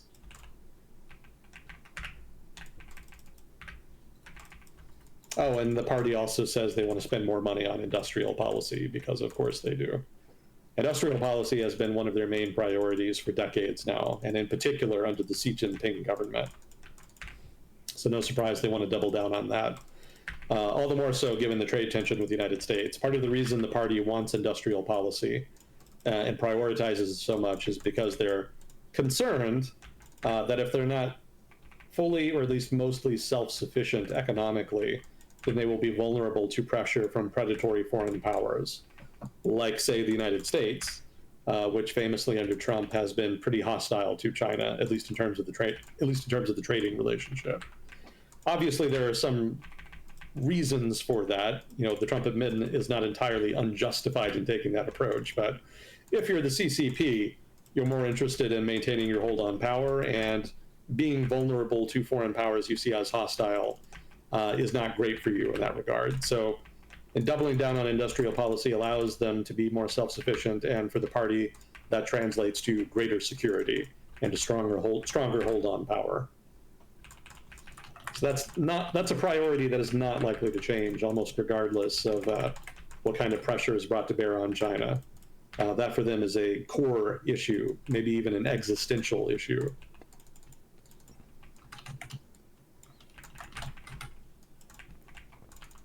Had a bunch of other stuff on China, but we may not get to it.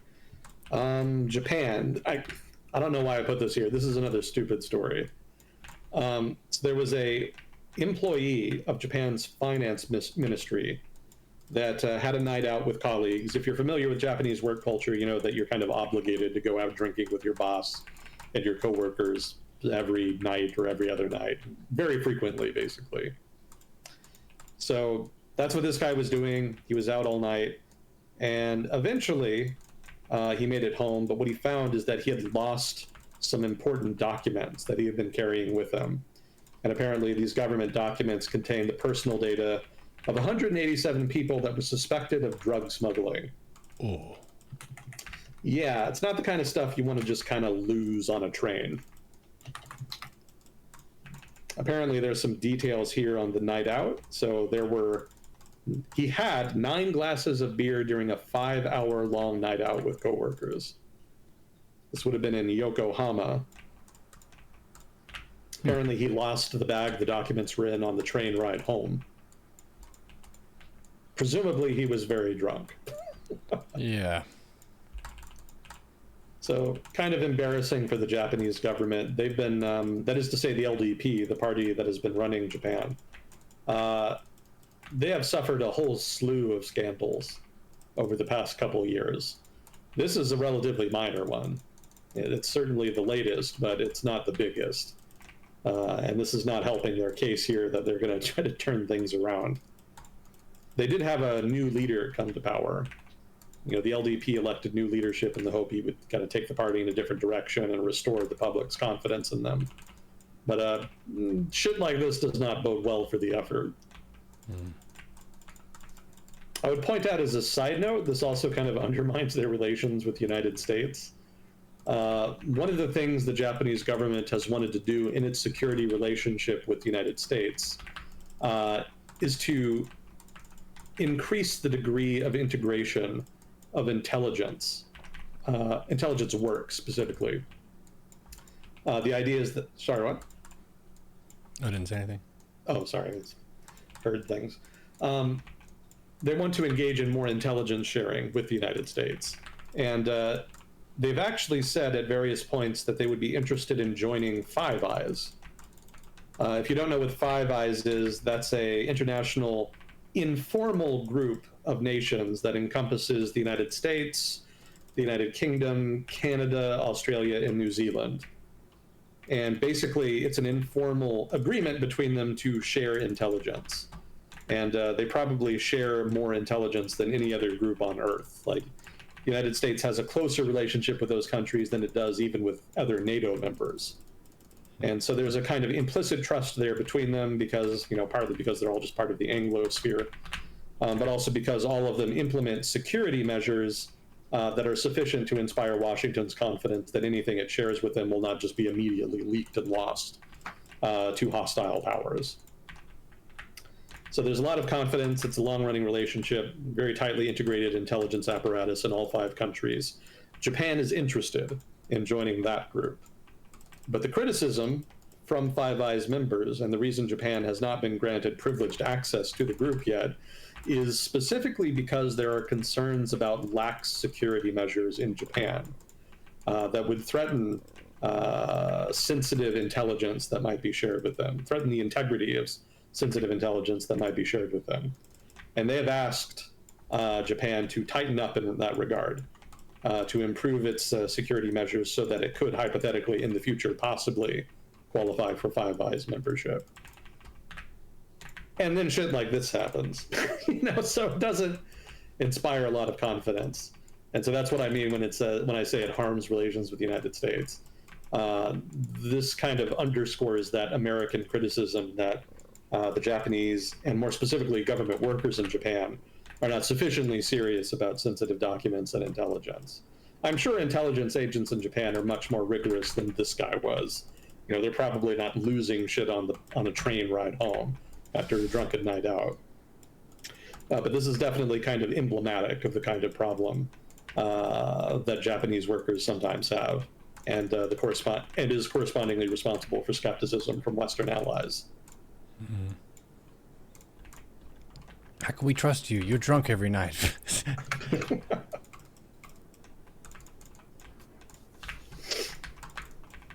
How are we doing on time? 2 hours 20. Can do however much you like. Yeah, fair enough. I think you might have gotten another 1 or 2 questions. Okay, then we can look at that. Assuming my computer doesn't restart. Oh. Stay secure. Prepare for Windows 10 end of support. Oh, no. Thank you, Microsoft. You never miss an opportunity to fuck me over. My computer can't handle Windows 11. It's not eligible for that. Oh, no. Yeah, so that's... You are going to be rendered obsolete. Yeah, it's going to be a problem for me. I'm going to have to get a whole new set of hardware, and yeah. I'm not happy about it, but I can't do anything about it. So I have to restrain myself to cursing out Microsoft when the opportunity presents itself. Makes sense. Let's see. Let me find the message thing. Oh, right. And then here. No. Oh, okay. Okay, I see them. Did they really sell 1,000 gold cards at $5 million each? I haven't heard about any sales happening yet. I don't even know if they've actually done the gold. I don't know if they've actually implemented the gold card program yet. At least I haven't heard anything.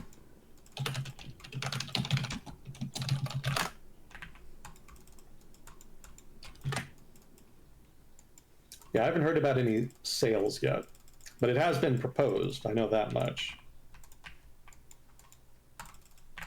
Let's see, if you had to cook for someone, what would be your signature dish? I'm not a good cook. My signature dish would be rice and beans. Hey, that's a classic. I can cook more than that. I'm just not like creative or good at it in like virtually any way. I think the only creative thing I ever did was when I was on a budget. Well, I'm still on a budget, but back when I was cooking for myself regularly, the budget meal that I had would be to make a whole bunch of, what was it? I would get a steamer, right? A rice cooker, basically. And I would put a bunch of rice in it, but then I would also, it had like a little steamer thing you could add to it, so you could steam vegetables with rice. So I would steam the rice, and then I would steam some assorted vegetables, green beans, carrots, what have you. And then I would fry up some chorizo meat, and I would add that all together, basically. Yeah. I'm trying to remember what else I would add to it. I think I would add some cherry tomatoes and some other things. But I think those were the main ingredients, like rice, steamed vegetables, and chorizo. Maybe some cheese on top of it or something. And I would make a big batch of it, because of course the rice cooker is decent sized. So that would be my dinner for the week. Nice. That's pretty fancy. So I don't know that that counts as a signature dish. It's basically just poverty food, but if I had to cook for somebody, that might be something I considered if I didn't have anything better than those ingredients available. Food is beyond class. That is a signature dish. It counts. Good job. You answered the question. There you go. How's Bolsonaro faring in Brazil? not great. They're still investigating him for allegedly trying to overthrow the government. It's a little unclear just what the relationship was between himself and the generals that were plotting to overthrow the government, which actually is something that was happening. Those generals have been arrested. I think their trials are ongoing too, but the evidence that they were plotting something has been pretty substantive. I don't think the ties with Bolsonaro himself have been proven yet, though. But there is an ongoing investigation. He's not going to be able to run for president again, I don't think. I think that is one of the things that came out of the ongoing investigation. Beyond that, I don't think he's been doing much. He's been very quiet. Lula da Silva is not so popular as he was when he was elected. And the election between him and Bolsonaro is very close. So it could be the case if the election were rerun, Bolsonaro might actually have a better shot of winning. But I don't know that Bolsonaro would be able to do so. I'm sure if he had enough money and backing from establishment parties, it wouldn't be an issue. But I don't know if he's their guy. He could be too hot to touch right now, given his relationship with the coup plot. Yeah, he could be in the news again later. If he still has buddies in the army and they get ambitious and the government gets unpopular enough, they may try to make another move. But I don't know that another election with him as a prominent candidate is necessarily in the cards. I think his opponents have kind of gone after him in that regard and made it very difficult. Yeah, I remember looking at videos of his push-ups. It's very entertaining. He flops around very wildly without actually exerting much upper body effort, but it looks like he's doing something, kind of. And he's very enthusiastic about it, and he likes athletes and stuff. So there are lots of videos of him with either military people or athletes doing weird seal push-ups.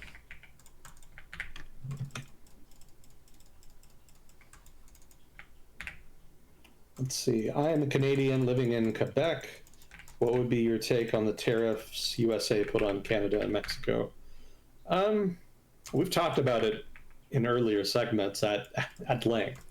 I'm not a fan. I think it's just theater. I think the Trump administration is just trying to scare Canada and Mexico into offering up unilateral concessions. They haven't done that, but they have offered to do some quids pro quo. I don't think the administration is really interested in much beyond that. There have been some substantive issues discussed, like Canada and Mexico increasing tariffs on Chinese goods so that they're not re-export markets. Fentanyl and immigration has been brought up. But, as has been pointed out many, many times by many people, Canada is not a major source of either fentanyl or illegal immigrants into the United States. So it doesn't really make sense to heap all of this pressure on them. The only way it makes sense to me is if the Trump administration, one, wants to look strong to a domestic political audience, and two, wants Canada to just offer up some concessions of some kind. Be they substantive or not, doesn't really matter. They just kind of want something that can be a good headline for the administration. There are more substantive issues at play with Mexico, since they are a major source of fentanyl and illegal immigrants. But I've noticed that the U.S.-Mexico relationship has not really suffered all that much because of Trump's theatrics. And I also note that the nominal concessions Mexico has made to avoid the wrath of the Trump administration have not actually been that substantive. So to reiterate the earlier arguments I've made, ad nauseum on here, it's just kayfabe. There's no substantive strategic plan here that I can decipher from the administration's actions. So on the one hand, that means that a lot of this is for nothing. All of this angst, all of this damage to the relationship, all of the disruptions to the market relationship between Canada and the United States and Mexico, all of it is being done for reasons that I perceive to be very arbitrary. And in turn, you're basically just disrupting people's lives for no reason, which I don't like. Ethically, or just in general. But the upside is that it also means that the United States is not going to invade Canada. I'm pretty sure, like 99% sure, that's just part of the theater too. So I know that Canadians are taking that very seriously, but given the administration's track record, I personally don't take it seriously. So I'm not saying you shouldn't. I'm just saying that this is probably just admin bullshit. They're probably just kicking up a lot of dust so that they can, get more attention.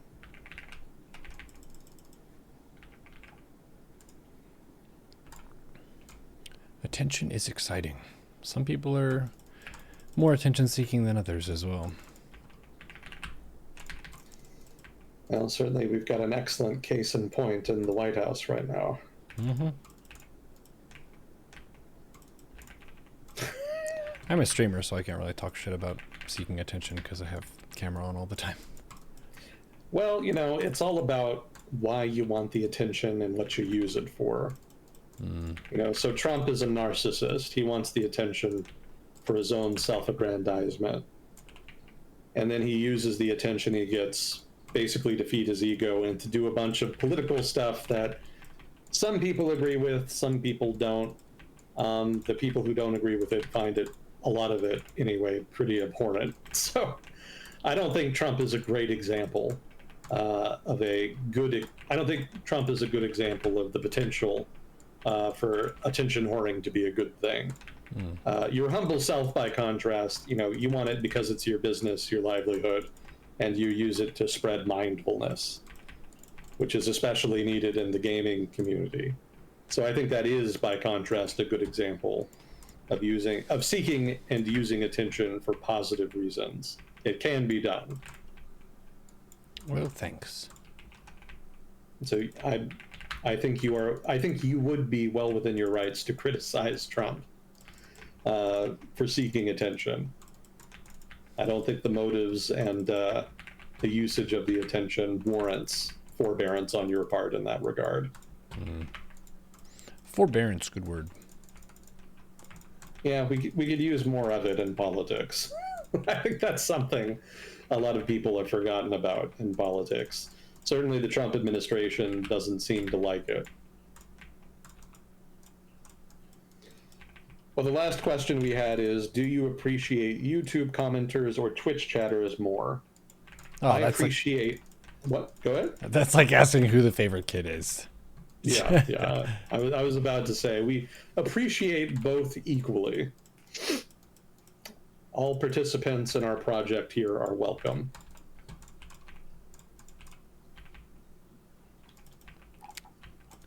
I would say what matters more than the platform you're chatting on is the content of your chat. There you go.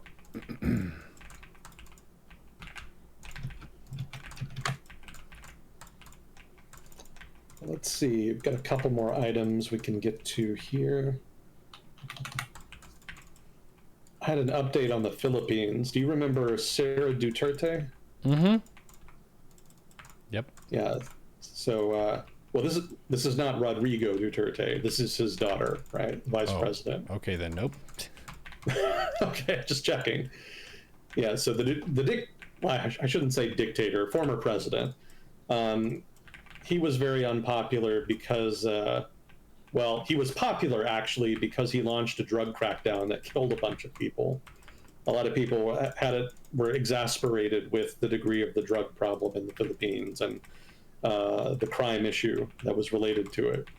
So he was able to kind of win office on the back of a lot of promises to go very, very hard on drug users, which he did. Unfortunately, a lot of innocent people kind of got wrapped up into it. So anyway, he could only serve one term under the Constitution. He left. The new president, Marcos, came in.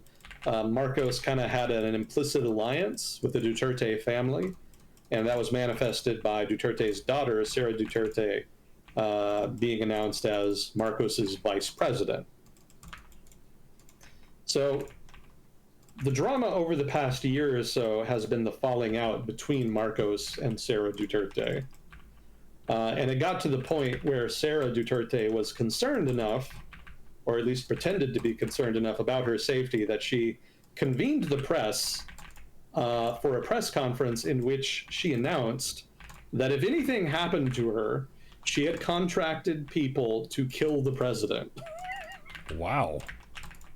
Which is a bold statement to make for anybody, let alone the vice president. So as you can imagine, that did not help relations between them. And she is on the verge of being impeached. That investigation, the impeachment investigation, had been announced months ago, and it's been kind of winding its way through the process since then. And so she's getting close, but she may actually have the votes in Parliament to avoid being actually removed.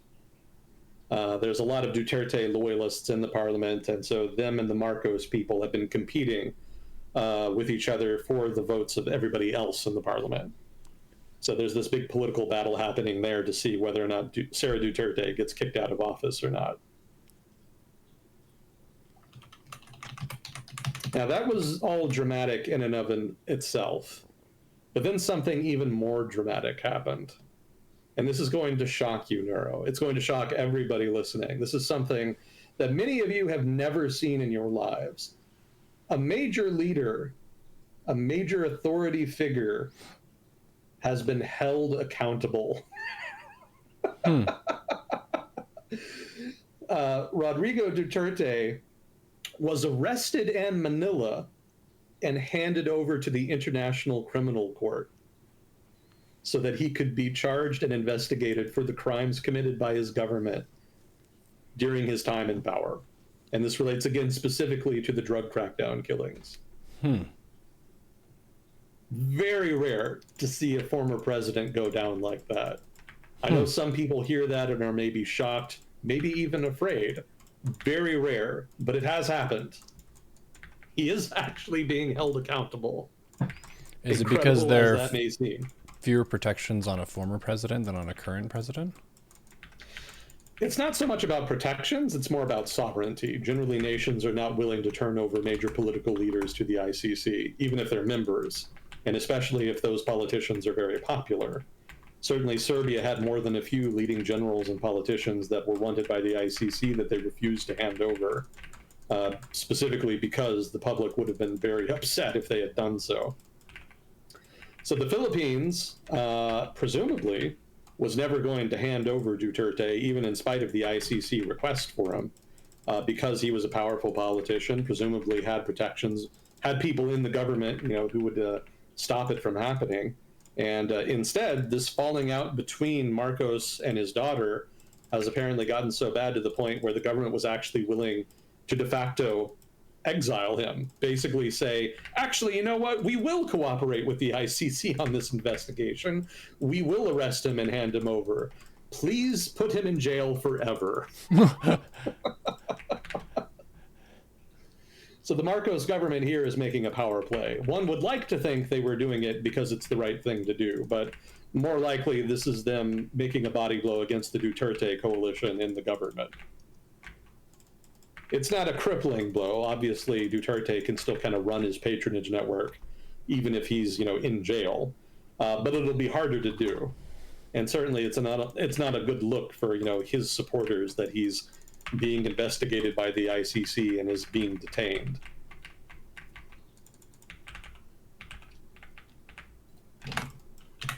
So we'll see what comes of that. He may actually go to jail for the crimes he committed in power.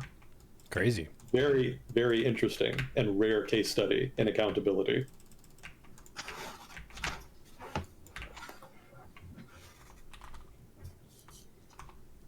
Well, let's see, what else do we have? The US government pissed off Thailand. Nothing new there. What happened is that Thailand actually acquiesced, shall we say, to a request by the Chinese government to deport a bunch of Uyghur refugees that had been living in Thailand. And for those of you who don't know the significance of that, the Uyghurs are an ethnic minority in China that the Chinese government has cracked down very hard on because of alleged separatist tendencies in the community. Also, they've accused them of being terrorists, of being Islamists, and a variety of other things. There actually have been some terrorist attacks by Uyghurs, who are a Muslim group. And being Muslim doesn't mean you're a terrorist, but some of the impetus for some of the terrorist attacks was sort of Islamist, although I think that was pretty rare. A lot of it had more to do with crazy people and or separatists. regardless, Islam is a big part of the identity of Uyghurs, and so the government sometimes conflates the terrorism with the religion in order to try to bolster its case amongst its own people and an international audience that the crackdown was necessary. And the crackdown has been very severe. They've put most of the population in concentration camps in Xinjiang, the province that they live in, and they've been trying to Sinify them, basically turn them into ethnic Han Chinese by kind of denigrating their language, forcing their kids not to learn the Uyghur language and to learn Han Mandarin instead. Han Mandarin's not a thing. To learn Mandarin instead, as well as just in general trying to kind of dilute the culture so that they're less of a identifiable, distinct ethnic group in China and are more integrated into what the government would call mainstream culture. So a lot of people from Xinjiang have left China and sought refuge in other countries because of all of the oppression from the government.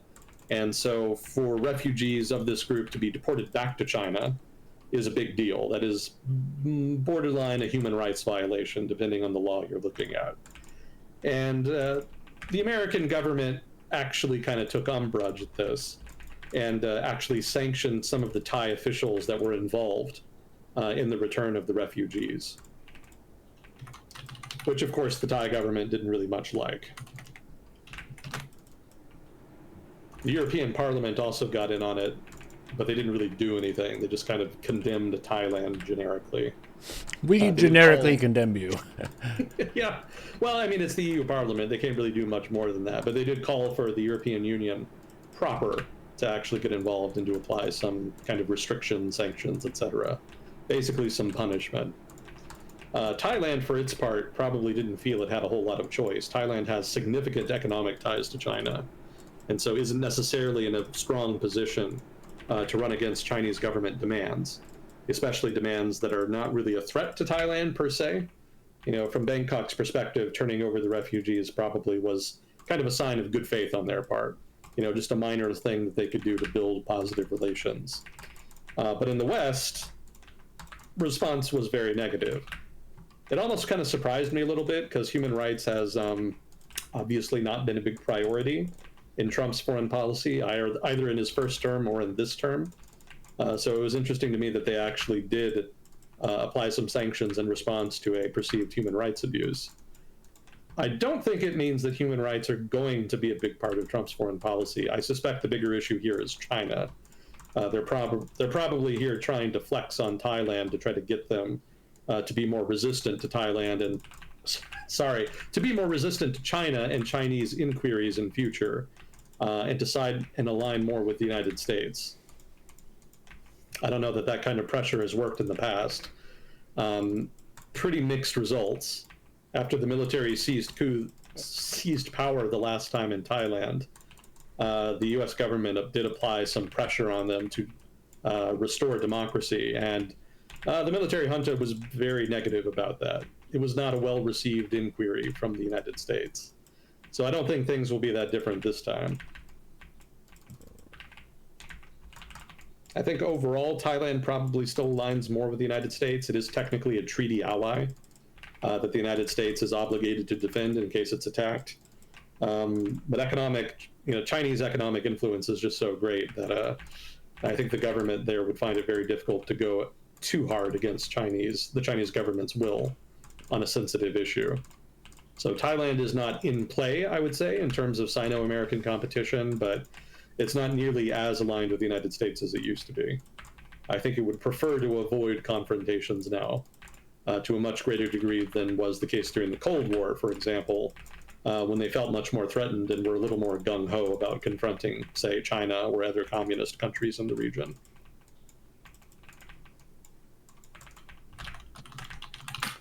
Also, mass protests in Indonesia. Yeah, these have to do with the government opening up more positions in government to unretired military officers. In general, in a democracy, you don't really want military officers holding positions in government because it kind of creates a weird conflict of interest. You know, in general, the military is supposed to be subservient to the civilian leadership.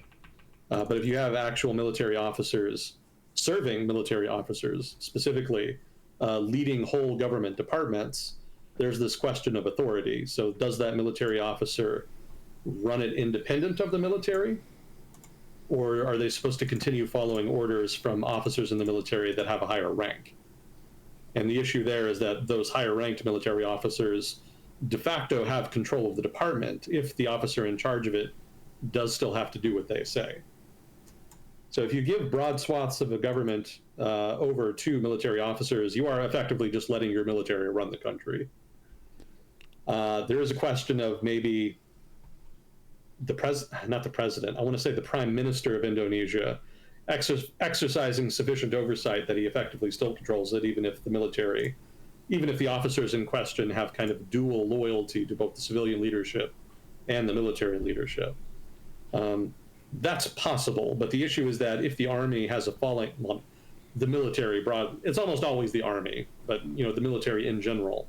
If the military in general in a society like this, including Indonesia, has a falling out with that prime minister, that military is going to have a big advantage in the subsequent political battle because their guys are the ones in charge of most of the government, and the prime minister, in this case, or president, is just going to be nominally in charge. He may find that he gives orders that nobody follows because everybody is just doing what the military says. So avoiding this kind of confrontation between a military and civilian leadership is a major part of designing a robust democratic system, robust democratic political institutions. And it was hoped after Indonesia democratized that they would do away with this practice, because it was very common when the military was directly running Indonesia during the Cold War for them to have officers just run all of the government's departments.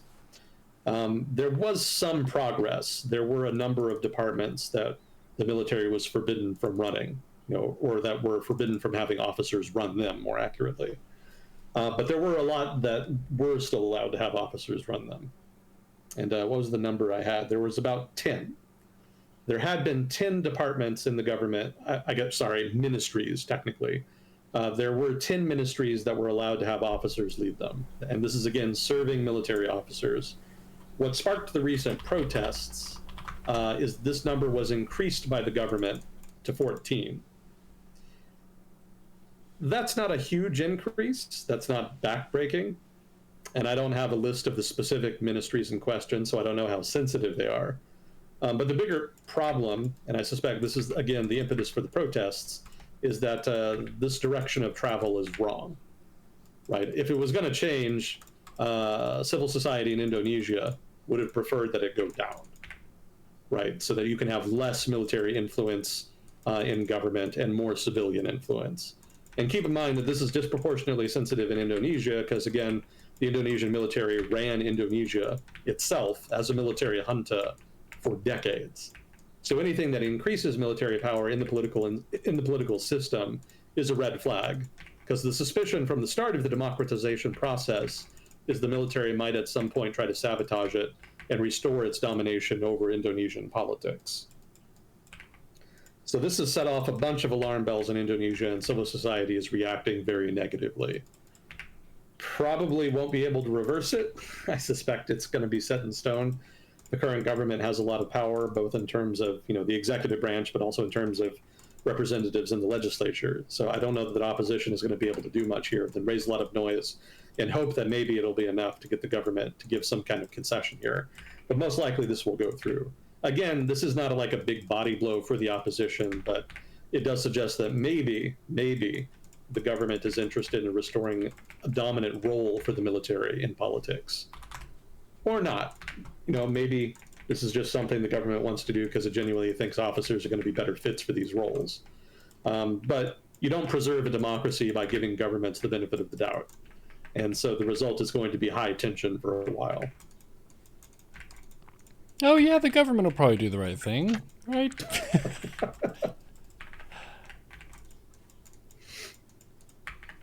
Yeah, another background detail here. The current prime minister of Indonesia was himself, I'm going to see if I can remember this right. He was the commander of an elite special forces unit that was basically responsible for killing dissenters. This, again, is back during the military junta days. when the government was explicitly authoritarian. The links between this guy and the actual killings have never been proven formally, but the unit that he commanded has been linked to those killings. And so everybody very strongly suspects that he was directly involved to some degree, if not ordering the killings himself, then at least turning a blind eye to them. So in other words, if you're a Democrat in Indonesia, this guy himself is kind of a walking red flag. You know, he's not the kind of guy you want in office if you're worried about the military potentially seizing power again. He himself is a military guy. He kind of rose up through the ranks during the Suharto era, that is to say that, you know, basically the dictator era. And the suspicion is that he has dictatorial impulses, that he's not really attuned to the political and cultural norms of the new democratic Indonesia that reformers have been trying to build. Those concerns were not enough to stop him from being elected, but I would point out that part of the reason he was elected is because he formed a de facto alliance with Joko Widodo, who had been the prime minister. I think he was prime minister for 2 terms, no less. And he was very popular because he was a reformer. You know, he was very much a Democrat, wanted to help the people, etc. But he was also kind of a populist and wasn't always able to achieve everything he wanted to do.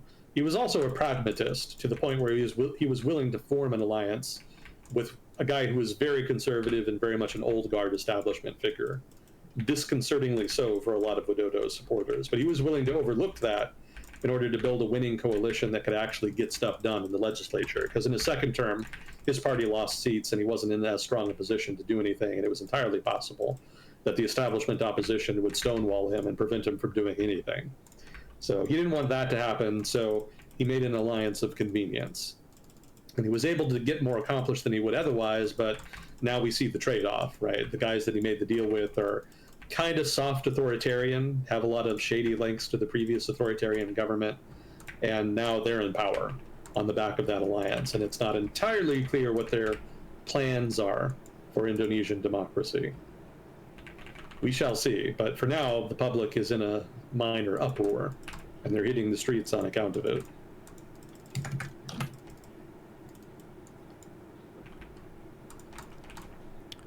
Interesting. Oh, God. I was wondering when we'd get to the... Oh, how are we doing on time? About 10 minutes. 10 minutes? Okay, that's probably enough time, and squeezing it in at the end is probably the appropriate slot for it. So I had some stuff on South Asia. We'll do a couple here. But the first one is kind of depressing, so, you know, do kind of steel yourself for that. So we talked about mass protest in a couple countries today. One of the latest examples is Bangladesh. So this doesn't have... you might recall there was a change in government in Bangladesh. There was a mass protest against the sitting government because it was getting too autocratic, and they were actually successful in ejecting that government from power. The prime minister fled basically when the military refused to crack down on the protesters. So they've had kind of a weird interim government for the past year or so. And protests have waxed and wanes since then. You know, the interim government doesn't always do things people like. Certain opposition parties, specifically the BNP, the largest one, want new elections to be held sooner rather than later, but the interim government wants it to do it later so they can have more time to rebuild independent electoral institutions. It's a whole thing in debate in Bangladesh. However, the recent mass protest doesn't have to do with any of that, which is why it kind of caught my eye.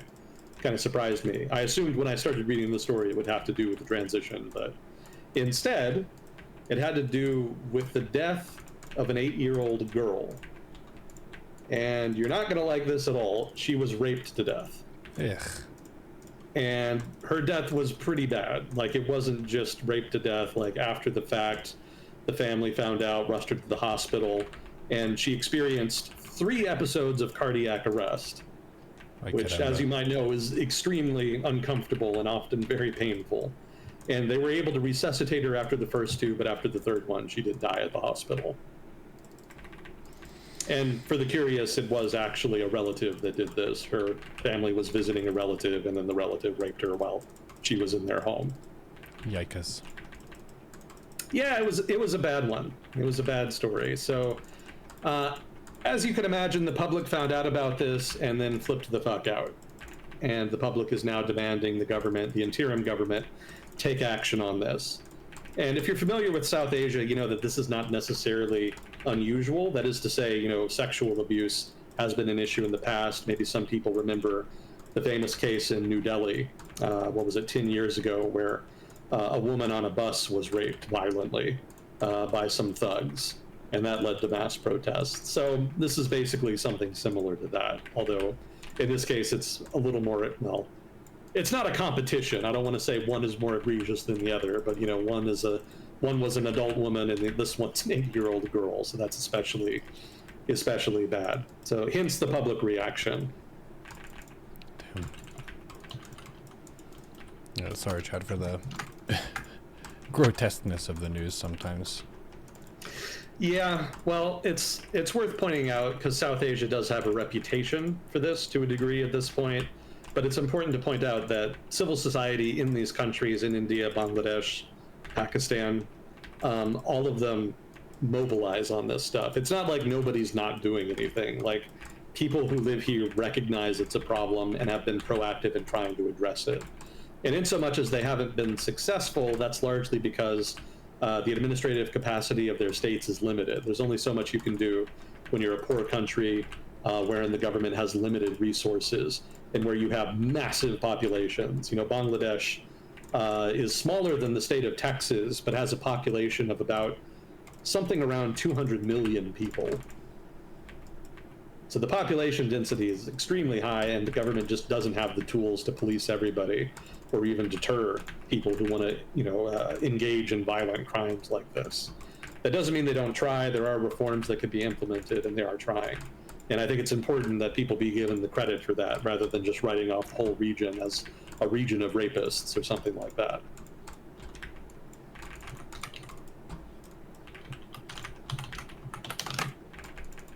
So the next one is much better.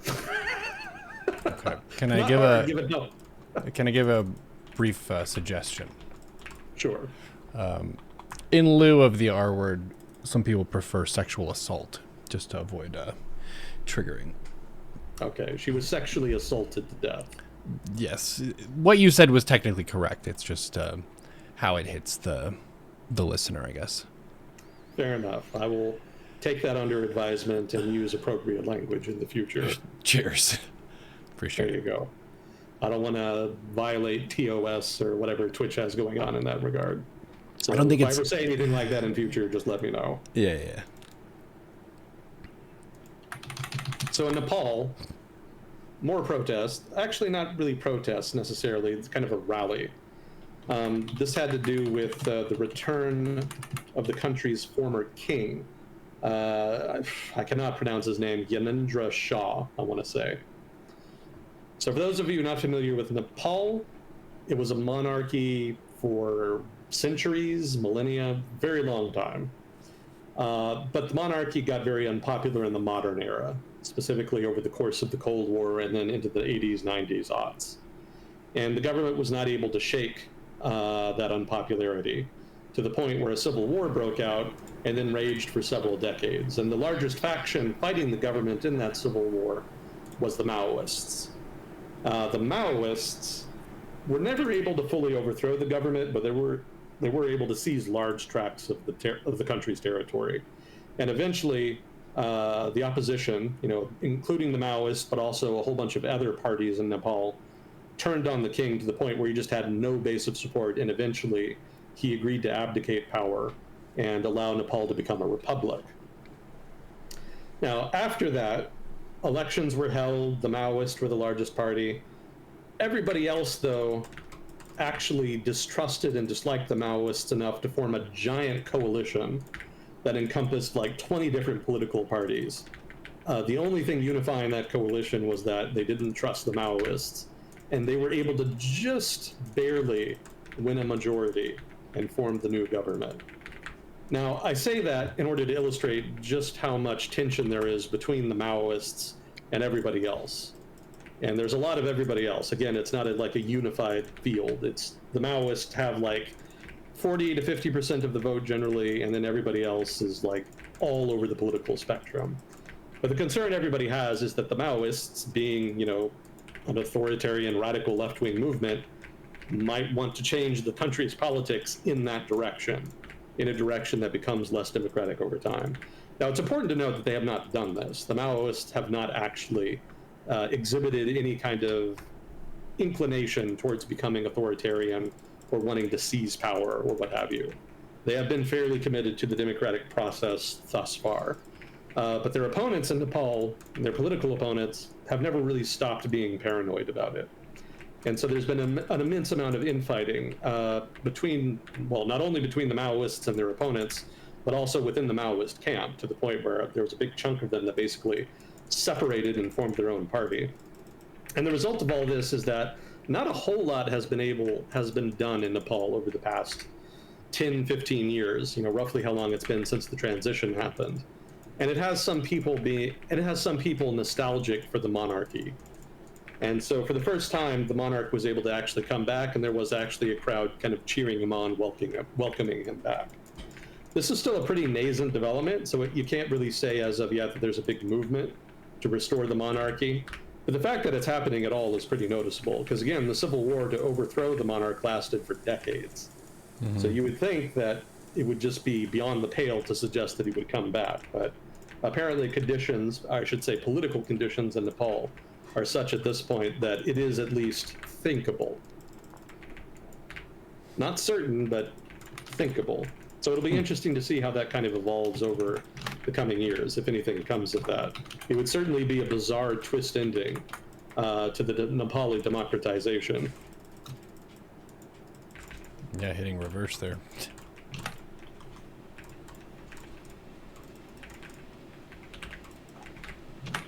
That's probably a good stopping point.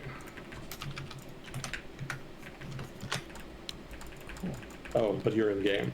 Yeah, I'm stuck in a game. You can fill if you have anything funny that happened, or if you've watched anything. I'm watching the anime Solo Leveling. It's quite good. Has one of the best art styles, I would say, for anime. The characters look really cool. The fighting looks really cool. I like the aesthetic of it. The overall story is very simple. Dude starts out as a weak entity, but he does something good, and then he gets an opportunity to gradually increase his power over time. So it makes me feel inspired, I guess, to see him working hard every day to develop himself, where a lot of people are very fixed on what is their assigned identity level. So I watched the latest episode of that last night. I haven't watched a movie in a bit. By the way, I'm glad that you elaborated on the spelling of that anime you recommended. Freerun? Free-Aaron, yeah. Yeah, Free-Aaron. That is not how I spelled it in my head at all. Yeah. You probably heard it Freeren or something like that. Exactly. Yeah. I Googled it and couldn't get anything, and then I saw your post on Discord, and I was like, oh, okay. I was way off. Elf Show, yep. It's a good one. More of a cozy anime than a combat anime, though, so if you want fights every episode, you'll be a little bit upset. Where's the fighting? No one punched anyone. I don't have a problem with that. I think one of my favorites that I just remembered a few days ago was an anime called Princess Jellyfish. Kind of a smaller name. It was only 12 episodes or so. But it's pretty enjoyable. I don't necessarily have a high bar. I'm just very picky.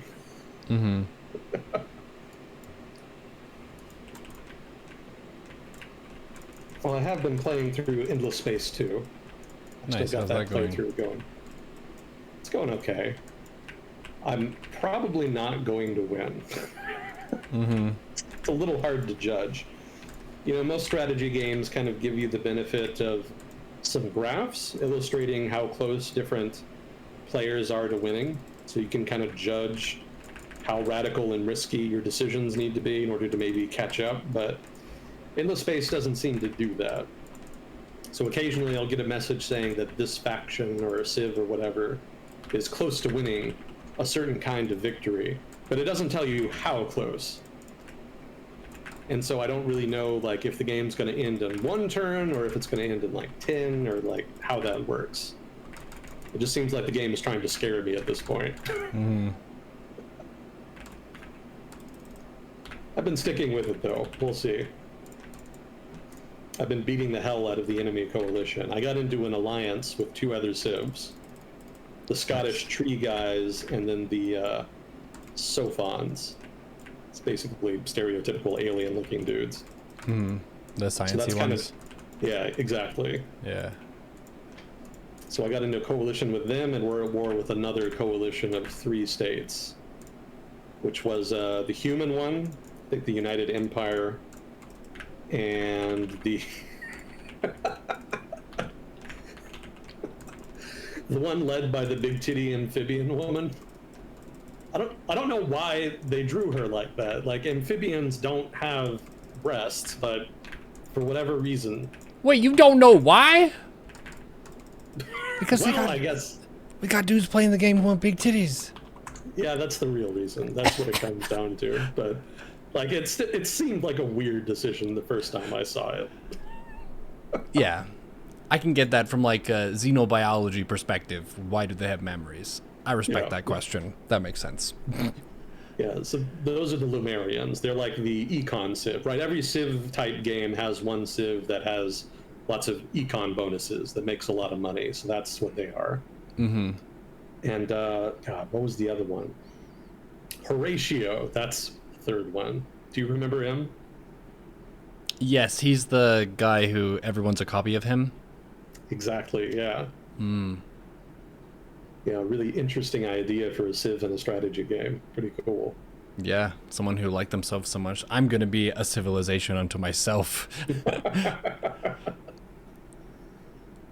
And I'll reiterate what I said last time. It's a really beautiful game. The artwork is really well made. The music is really good. It's fun watching the ship fights too. Oh yeah, the ship fights. Yeah, they got that. It's kind of a, what did you call it? An auto battler type system? Yeah. Where you have pre-decisions that are made and then you press play and then watch how it unfolds. Exactly. Yeah. Yeah, so I would go so far as to recommend the soundtrack even if you don't want to play the game, because it is pretty good. Very much chill out music. Nice. Did you play Mechabellum yet? Not yet. Okay. I didn't play this past week either, so I can't get on you. But that's a fun game. It's kind of like the same feeling as Endless Space, the ship fights, but that's all it is you just reorganize your stuff every turn. And then you have fresh rounds against people. They have a bunch of different modes that I haven't explored, but it is cool watching huge mechs and ships blow each other up. I look forward to it. Yeah. Well, cool. Thank you, Chad, for participating in the conversation this evening. Thank you, Fuzzy Cord and Sea of Whiskey, for handling questions. Thank you, Agent Smith, for your time and your energy and expertise. We will see you all in the next episode of Woe Discussion with Agent Smith. Yep, thanks again. Always a privilege. Talk to you next time. GG!